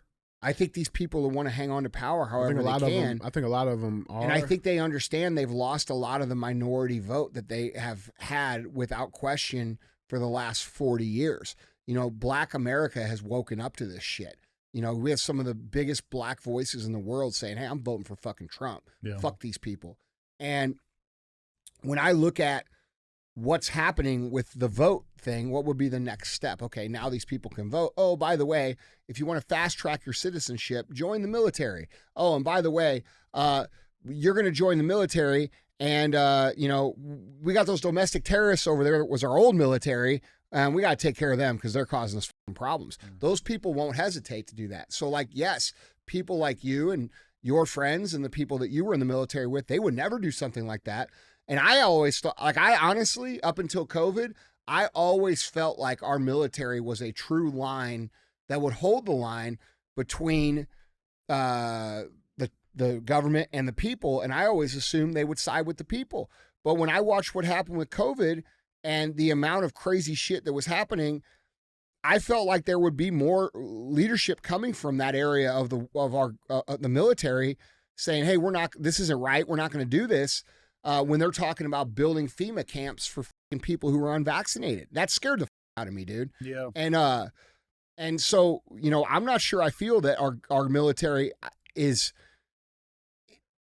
on the people's side the way that they used to be, because I feel like, you know, a lot of those people have retired or they have moved on, and we have a different value system. And I don't really know where we stand with that. You know, how long did it take for our law enforcement? You know, there was a few sheriff's offices across the country to finally stand up and say, hey, we're not arresting people for going outside without a mask, bro. Like, for months and months and months, they were doing that. And then eventually a couple sheriffs out in California said, hey, fuck this, we're not doing that. And then a few more joined in. But I mean, why did it go on that long? You know, why were the riots allowed to go on the way that they were allowed to go on? Why have these police officers and military not stood up and said, hey, this is not what we signed up for. We signed up to protect the interest of our citizens, and we're not doing that.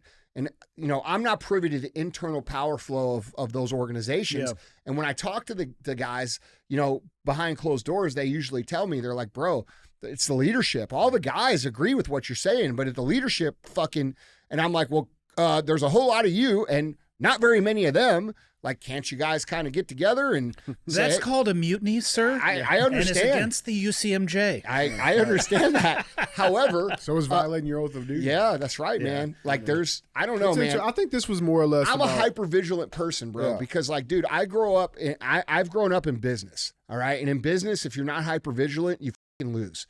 And so when I start to see a problem come up on the horizon, I fucking crush it. Right? Like, it could be a little bitty problem. Like, I just came out of a meeting right before I saw you today where, like, I could tell our standard on this one thing that we were doing was starting to slip. And I went in there and said, hey, we're not doing it until it's right. And these things are, I'm used to, like, whacking the mole way out in front of the path. And so, like, when I take my business mind and I apply it to what's going on, I just see this could be really bad, and that's just naturally how I think. Yeah. I think bare minimum, this is demoralization of our military, which has been a constant theme, right? Like a constant theme from the LGBT shit that's infested it.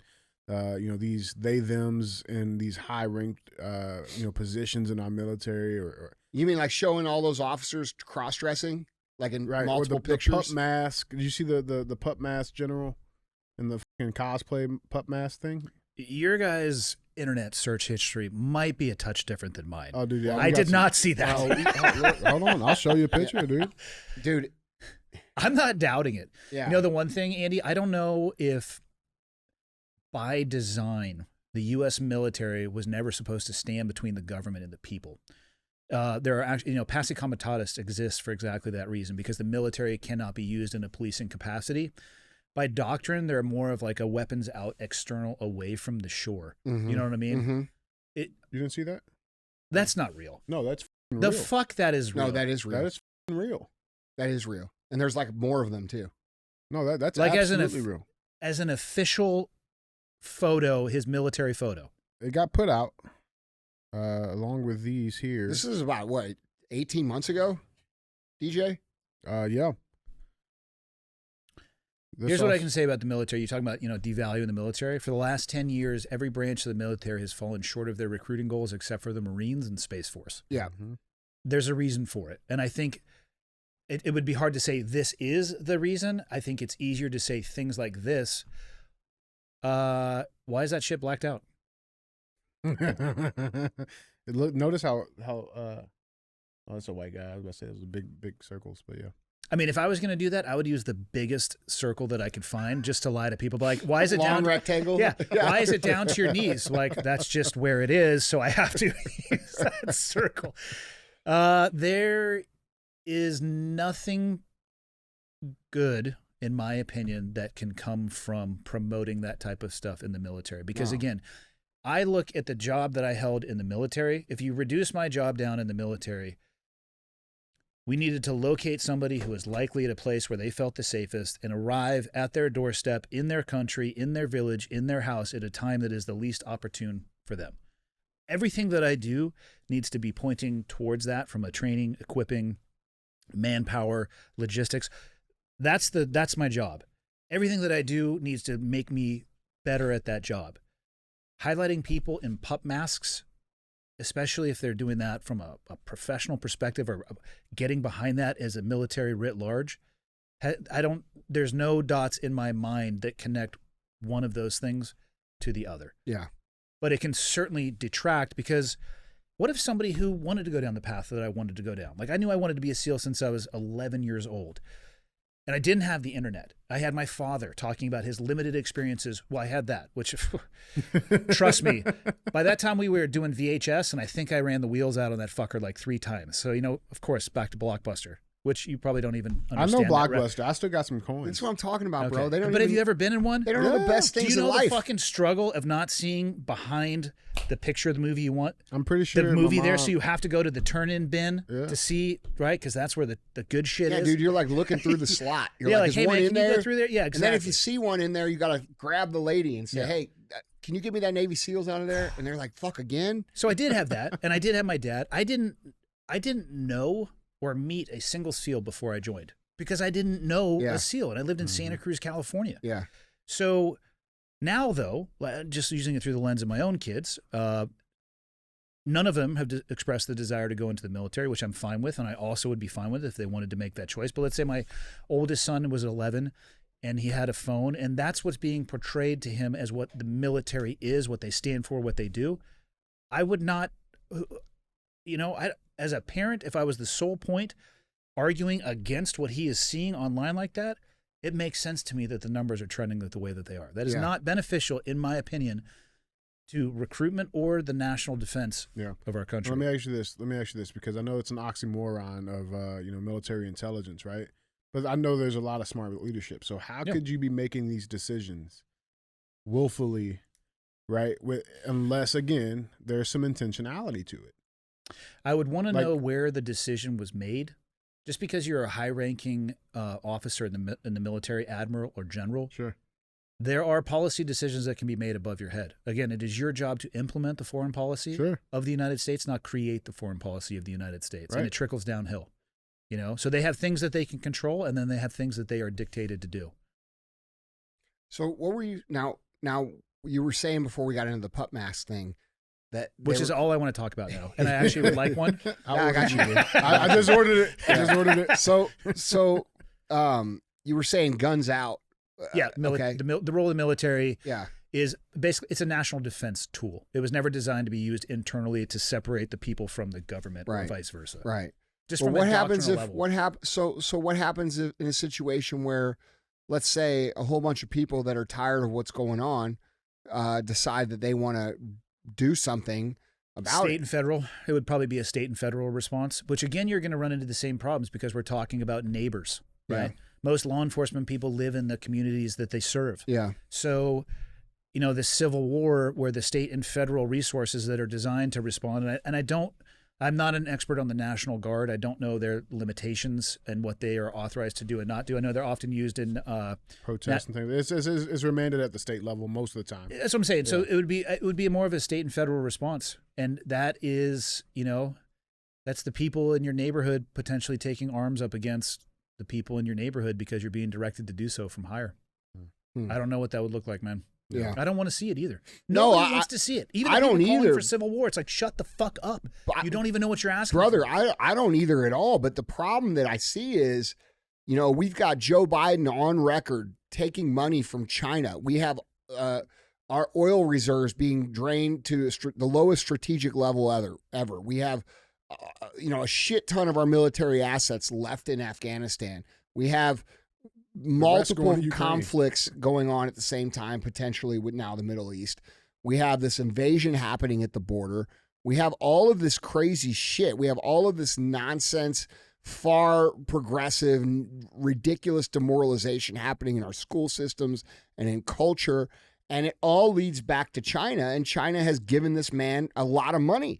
And the media is trying to cover that fact. It's on fucking Hunter Biden's laptop. There's all kinds of evidence. There's Tony Bobolinsky and all these other dudes coming out saying, yeah, they did do that. And so at what point do we look and we say, hey, this is being intentionally done? The destruction of this country or the third worldization of this country is being intentionally done by these people. And at what point in time do the people who have taken an oath to protect the country say, hey, this is fucking wrong and we can't stand by and allow it to happen? And that's where, like, where is that line? I guess, you know what I'm saying? How much more proof do we need? Yeah, I do not know. Yeah. Yeah. Guys, So- jumping on this conversation. Let us know down in the comments, guys, what you guys think. With that being said, let's keep the screws moving. Headline number 3. God, look at that outfit. You That's like what I'm that? saying, dude. Windsor, get you one. Windsor knot on the right-hand side. Mhm. God, I need one, actually. Yeah, I'm gonna get you one. Yeah, we're gonna roll around, recruit people for the revolution. Sweet. I'll wear a World War II aviator helmet with goggles with that and probably like an ascot. Yeah, everybody will take us seriously. They probably would, actually. Fighting. Oh, yeah, never mind. Headline number 3 reads, Georgia Judge Scott McAfee dismisses 3 charges against Donald Trump. This is just a little update. Been watching stuff going down in Georgia. It appears that there may be some consequences coming out for Fani Willis and her sexual escapades with her lover. But yeah, so a couple of cases are starting to get dismissed. A couple of charges are getting dismissed now. That stuff's starting to roll down. Let's just skate this a little bit. Fulton County Judge Scott McAfee on Wednesday dismissed 3 charges against former President Donald Trump in the election interference case. In total, dismissed charges include 6 counts in the indictment, including 3 against Trump. Prosecutors can refile the quashed charges, McAfee wrote in his order. Trump is still charged with more than half a dozen counts. Trump was originally charged with 13 total. So Trump faces a maximum of 76.5 years in state prison if convicted on each of the charges and consecutively enforced. The Associated Press reported the ruling is a blow for Fulton County District Attorney Fani Willis, whose case has already been on shaky ground with an effort to have her removed from the prosecution over her romantic relationship with a colleague. It's the first time charges in any of Trump's 4 criminal cases have been dismissed, with the judge saying prosecutors failed to provide enough detail about the alleged crime. The order comes ahead of McAfee's pending ruling on whether Fulton County prosecutor Fani Willis will be removed from the Trump case. McAfee pledged on the radio last week the ruling would come this week. At the end of the disqualification hearings, McAfee told the court he would deliberate for 2 weeks. The judge previously said Willis could be removed from the case, which would hand a large victory to Trump. And so 3 of those charges were removed because she didn't even specify what felony he violated or allegedly violated or committed. And of course, we always got the race card being played. This headline reads, "Race is an ever-present source of tension in Trump Georgia case." It's kind of bullshit. Nobody's buying that shit no more. Everybody's over it, bro. There was a video. I tried to pull it up. It's like this black couple, right? Because Georgia's in this specific area, it's about 50-50 almost, right? But there was this clip that's been going around viral. It's like these 2 black young couple, and they're asking them like, okay, well, and it's a BET interview, right? and they're asking them, okay, well, who'd you vote for in 2008, right? And the guy goes, Obama, cool. 2012, Obama. 2016, he says Trump, and his girlfriend says Biden or Hillary Clinton. So, all right, 2020, Trump. Biden. 2024, Trump. She's like, I'm going to go with Trump. Like, this whole racial narrative, like, it's over. Well, I think a lot of black people are, I'm going to go ahead and speak for all the black people. Yeah, absolutely. Because I have such experience. Yeah, as a member of the yeah, I'm an honorary member of the NCAA. That's right. Mm-hmm. I'm an honorary member of the NCAA. Mm-hmm. That's correct. So, dude, when we look, man, I think what's happening, what I can observe is that a lot of black people in the United States are really fucking tired of being lumped in with this crazy race shit. Because, dude, real talk, most black people are just like everybody else. They're normal motherfuckers. They want to fucking make money. They want to go out and live their lives. They don't want to be fucked with. They don't want crime. They don't want high taxes. They want to be treated normal, and I feel like there's this racial tension. A lot of people are feeling it and they're like, bro, this isn't how we feel. This is not what we think. And they're finally getting vocal about it. And you know what it's like, bro. You spoke out about this for a number of years. And when you first started speaking out about it, you were attacked very hard from the black community, right? Oh, bro, I got my ass beat. Yeah. Really? Oh, bro. Uncle Tom, Coon, yeah. fucking, I mean, bro, it was bad. Yeah, and so that's kept a lot of black people from saying what they really think. But I think finally they've caught enough. They're tired of enough of getting lumped in with it so much that they're like, no, f this, dude. We're not like this. No. And I think that's a beautiful thing, and that's what I see happening. Yeah, she's going to go to jail. She should. She is going to go to. Have you been following this case down there a little bit? I know that the legal system, or I should say what's going on with Trump in the legal system, it is very easy to develop an emotional reaction about it. And I try to view this, I remind myself, if it was me under this level of scrutiny, or if I was charged with something like this, what would I want to have happen? I would want for people to not make up their mind until the system actually played itself out. Mm-hmm. So that is what I try to tell myself, because I do see this particular, and this kind of speaks to the weaponization of law like you were talking about. Right. I do see that it seems to me that there's an essence of theater with this. There's an essence of distraction with this. And so I don't know what's true and what isn't. And I think the safest thing for myself and for probably almost everybody is to sit back, sit down, take a breath, don't say shit, and let's let the system actually play itself out. So I haven't been following it incredibly close because I, quite frankly, cannot determine who the fuck is telling the truth. No shit. And if I can't do that, I'm actually not really interested in being deeply attached to it, because I am then making what I think to be an objective, logical decision off of potentially false information. I think it's super dangerous to do that. And I constantly go back to, what if this was me? I would hope that people would let the system play itself out before dragging me through the street corner. Well, let's say if it was you, and let's say, for example, do I get to be president first? Okay, yeah, for sure. Let's just say it's you. You're president. So I have a sweet book deal. All right, dude, a library. Hold on. I want a staff job. Here's your campaign picture. Yeah, there you go. Actually, right every time that picture, I was just on the PBD podcast, and so many people in the comments are like, "What is that? A fucking congressional poster?" I was like, it looks like it. I know. They put like a red background behind. Yeah, I'm like, oh shit. People are like, "Are you running for office?" I'm like, "No, I swear to God, I'm not." Dude, that does look like a political photo. Yeah, you take out the trees in the background and you make it like just either a red or a blue background. We'll get you a seal.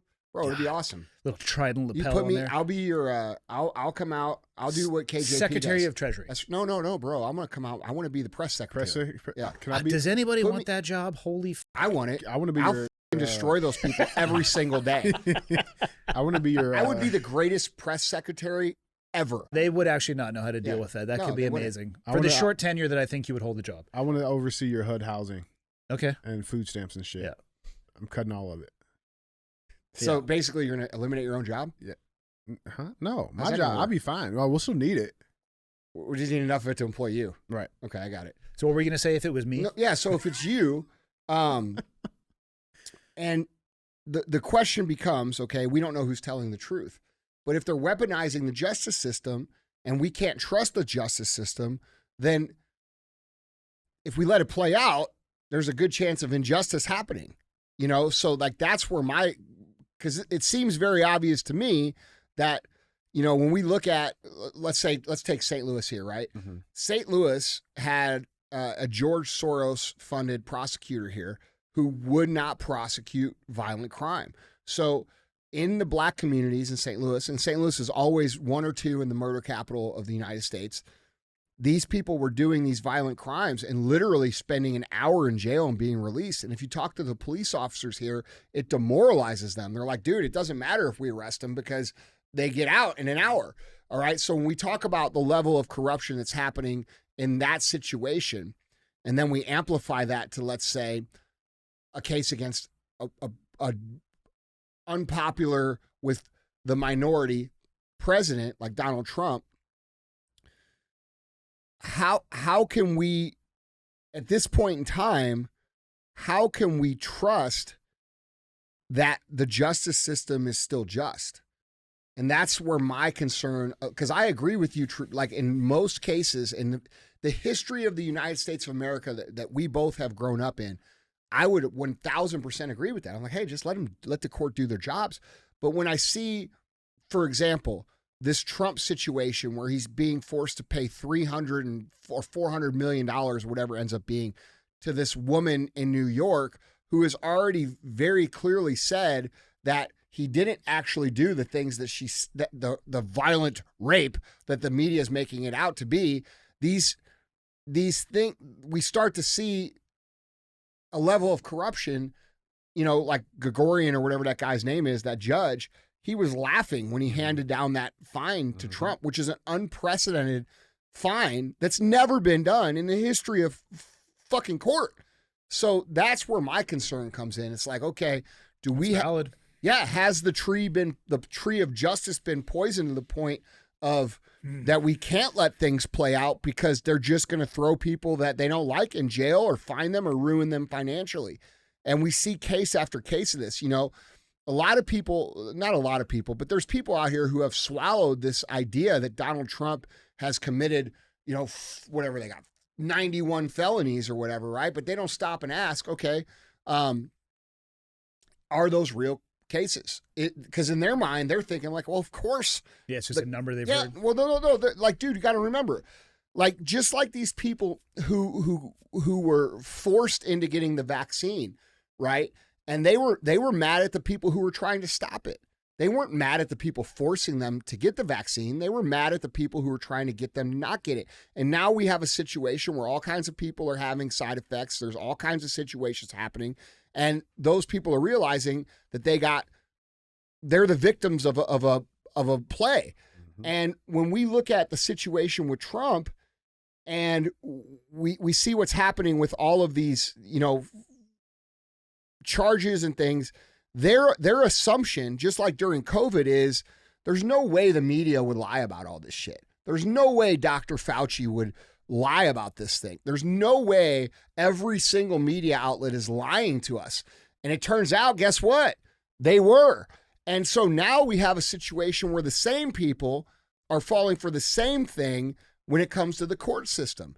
There's no way they would charge somebody with 91 felonies if it's not true. Right? I think that's reasonable to think. And when we go back over the course of history, if you would, before COVID, I would have said, all right, they charged this dude with 91 felonies. He probably did some shit, right? Where there's smoke, there might be fire. Yeah, like that's what I would say. But now after witnessing all of this, I'm like, well, is there? Yeah. You know what I mean? Is this real stuff? Like what, so like it's so hard to tell now. It's dangerous too, because you're talking about people losing faith in the foundational premises. That's what I'm saying, dude.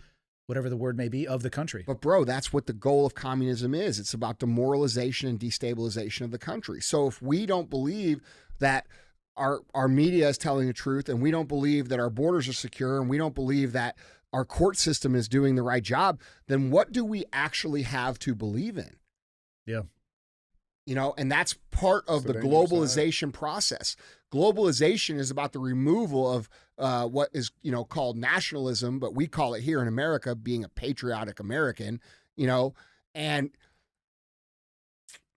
they're removing this and they're importing all these people that do not belong in our culture, who don't have any affinity or loyalty or regard for our culture here in America. And they're mixing that all in at the same time, creating these doubts and these cracks and these questions about our fundamental basis of what this country really is. And eventually it's going to get to a point, if it continues, where, we're going to look at it and we're going to say, this doesn't mean anything anymore. And that's the scary part about it. And so, and so like for a long time, I've also, and this kind of sort of answers my question about why nobody stepped in to fix this, because it does seem like Trump is allowing it to play out. And I think the reason that he's allowing it to play out, I think he knows a lot of stuff. Obviously, he knows a lot of shit we don't know. I mean, he's privy to a lot of information. This guy's not a fucking idiot. He's a very successful man. They make him out to be an idiot. He's not a fucking idiot. He's 80 years old, bro. He's been a very successful entrepreneur. You take the shit that somebody like me's learned in 25 years of being an entrepreneur and multiply that by double. This guy is pretty fucking good at what he does. He's a chess guy, right? And when I take that into consideration and I watch this play out, it almost appears to me like he's allowing it to play out intentionally for the preservation of the structures that we're talking about. So people could almost see, going down your line of thought, so people could see how far it's astray gone. The system is gone. And then also it could be corrected and preserved after that. You know what I mean? So it doesn't burn all the way to the ground, because like the minute the military steps in or the minute something happens, all of that shit that's existed for 247 or 8 years is over. Yeah, we're gonna have to get the pen and paper out again. Right. So it's just a very interesting time. That's for sure. What a time to be alive. Yeah. Guys, jump in on this conversation. Down in the comments, let us know what you guys think. With that being said, man, let's get to our final segment of the show. As always, we like to do this little bit called Thumbs Up or Dumb as Fuck. This is where we bring a headline up and we give our opinion. Is it a thumbs up or is this dumb as fuck? So for this episode's Thumbs Up or Dumb as Fuck headline reads, New Jersey father arrested for barging into classroom to confront teen. Apologize to my daughter. That's the headline. Got some man action here. Let's dive into this. An overprotective New Jersey father has been arrested after he was caught on camera walking into a high school classroom to yell at a teenage boy and grab another student by the arm. Aaron Thomas, 38, was filmed entering the classroom at Paulsboro High School in Gloucestershire. Is that what is that? What the fuck is that? What is that? Gloucester County. Where the fuck is it? Where's the H? Gloucester? You just put an H in there. I think it's just Gloucester. Gloucester? Yeah. Maybe the person wrote it left the H out, Yeah. Gloucester County on Monday. Glaucoma County. Yeah, glaucoma. That's what it is. Yeah. In Glaucoma County on Monday, and demanding that a teenage boy apologize to his daughter. Quote, "You got a problem with my daughter?" he asked a teenager in the video posted to Instagram. "Apologize to my daughter," he demands. The frightened child replies that he, quote, "didn't do nothing to her," but Thomas apparently did not accept that as an answer, and his voice grew louder and more adamant. Quote, "You heard what the I said. Apologize to my daughter now." Here's the clip. Who you know, baby? Come right here. I didn't like. You got a problem with my daughter? Apologize to my daughter. Bro, I ain't do nothing. Yo, apologize to my daughter, man. I didn't do nothing to it. You heard what the fuck I said. Apologize to my daughter. Now. You got a problem? You got a problem? No. Apologize to my daughter. Apologize to my daughter. I didn't do nothing to it. I didn't do nothing to it. Hey, he's knock him out. Over here shaking like a... Yeah. You got me? Huh? I'm on your side. She had pictures of me and my mom and son. I didn't do nothing. Yes, I did. Yes, I did. I didn't do nothing. You call me, Dad.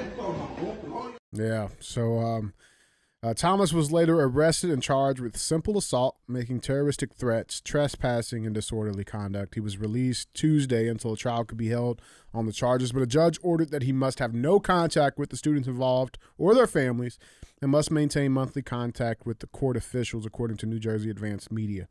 Meanwhile, the 15-year-old boy who was confronted by Thomas was back in class Wednesday but was forced to leave after receiving anonymous threats on his cell phone, his parents told New Jersey Advanced Media. They condemned school officials for... Anonymous. Yeah, anonymous, yeah. They condemned school officials for failing to swiftly respond as their son was being berated by the angry father, and they are considering pulling the boy out of the public school district, but the son is, quote, totally distraught at the idea. The parents also dismissed the notion that Thomas was simply trying to defend his daughter. Guys, Andy, what do we got? Andy and Andy, what do we got on this? I mean, that's a no-win situation for that guy. Like, I can totally empathize with being a father of a young daughter, and you don't want the world to interact with her in any way that would harm her. But there is actually nothing good that could have come out of this. To go into a public school, Could have went really bad. surrounded by minors Yeah. who have cell phones that had obviously made it onto social media. The kid is obviously saying, I didn't do anything, and he's unwilling to do what you're telling him to do. What's your next He's step? pulling your card. What's Yeah, the right. escalation beyond Right. that? You're going to start beating the shit out of a 15-year-old? Like, Well, apparently, anonymous threats are going to continue. Yeah. I mean, if you actually want to have something done in this situation, you go to the school administration as a parent and you deal with it through the school administration. If you want to take it another level that I would not You necessarily... get a van and some duct tape. Wait. I was going to go A another pig way. mask.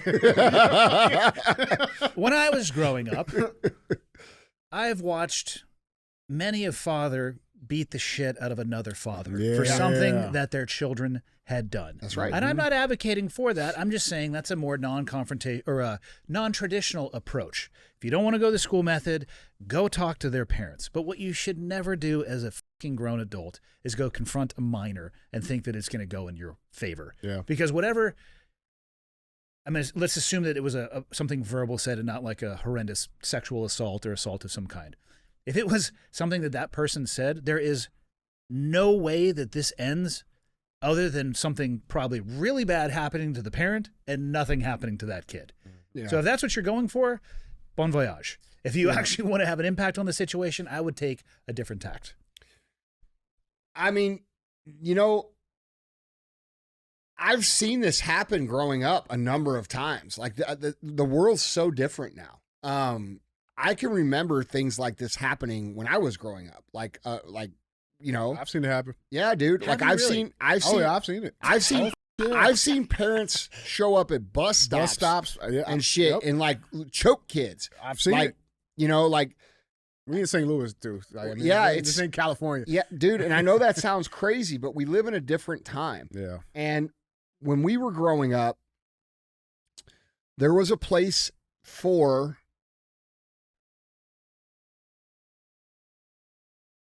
I don't know how to describe it, minor violence, like fucking like fist fighting and slapping people and shit. There was just shit that happened that doesn't happen anymore that kind of kept society in line.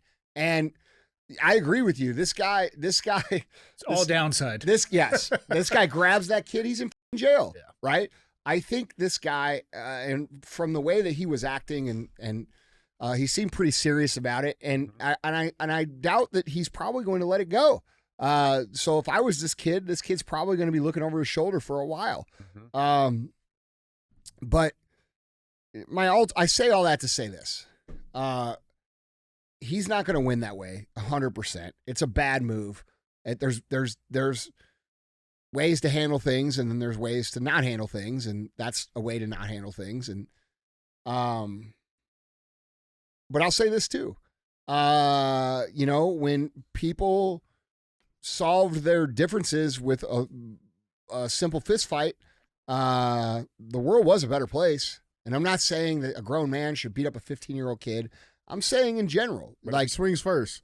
listen, dude, I don't know, man. I Like, think you're still fucked even then. yeah, Yeah. New Jersey's a listen. I don't we think also if a got, like, the state 15-year-old matters. New no. Jersey I'm not sucks. saying that. I'm just saying, like, in general, separate from this story. You know, the real problem here is that there's no repercussions for any actions in society. People can say whatever they want to anybody. They can do whatever they want to anybody.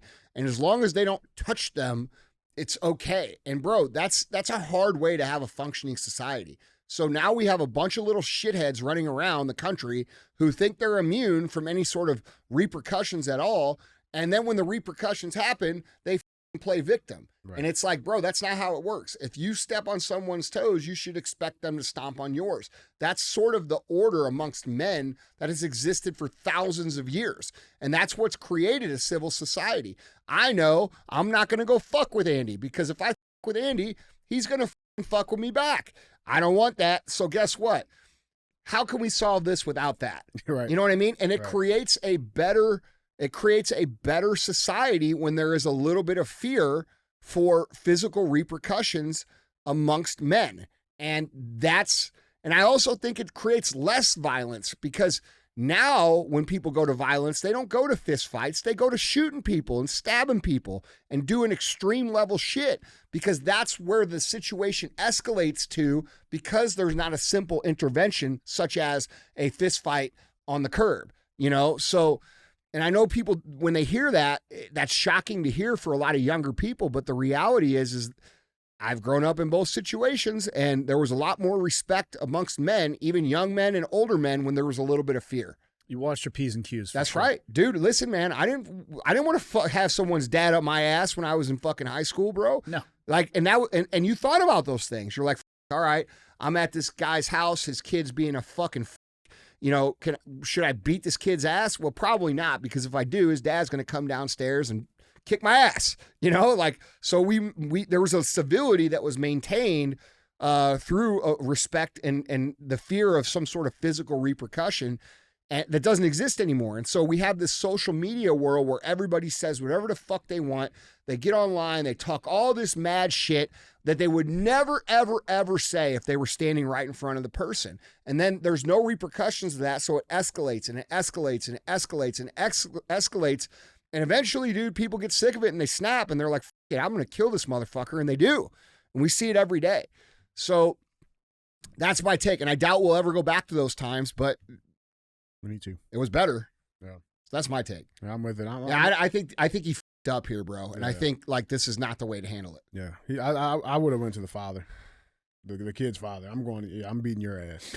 Well, 100%. I'll take those consequences. Yeah. You know, I'm not going to go with the kid, but yeah, I'm going to make sure I beat his ass in front of the kid. I'm also doing that. Well, yeah, and then afterwards, the kid would probably film that. You're next. Yeah. I'm your daddy now. Yeah. You know, I'm your daddy now.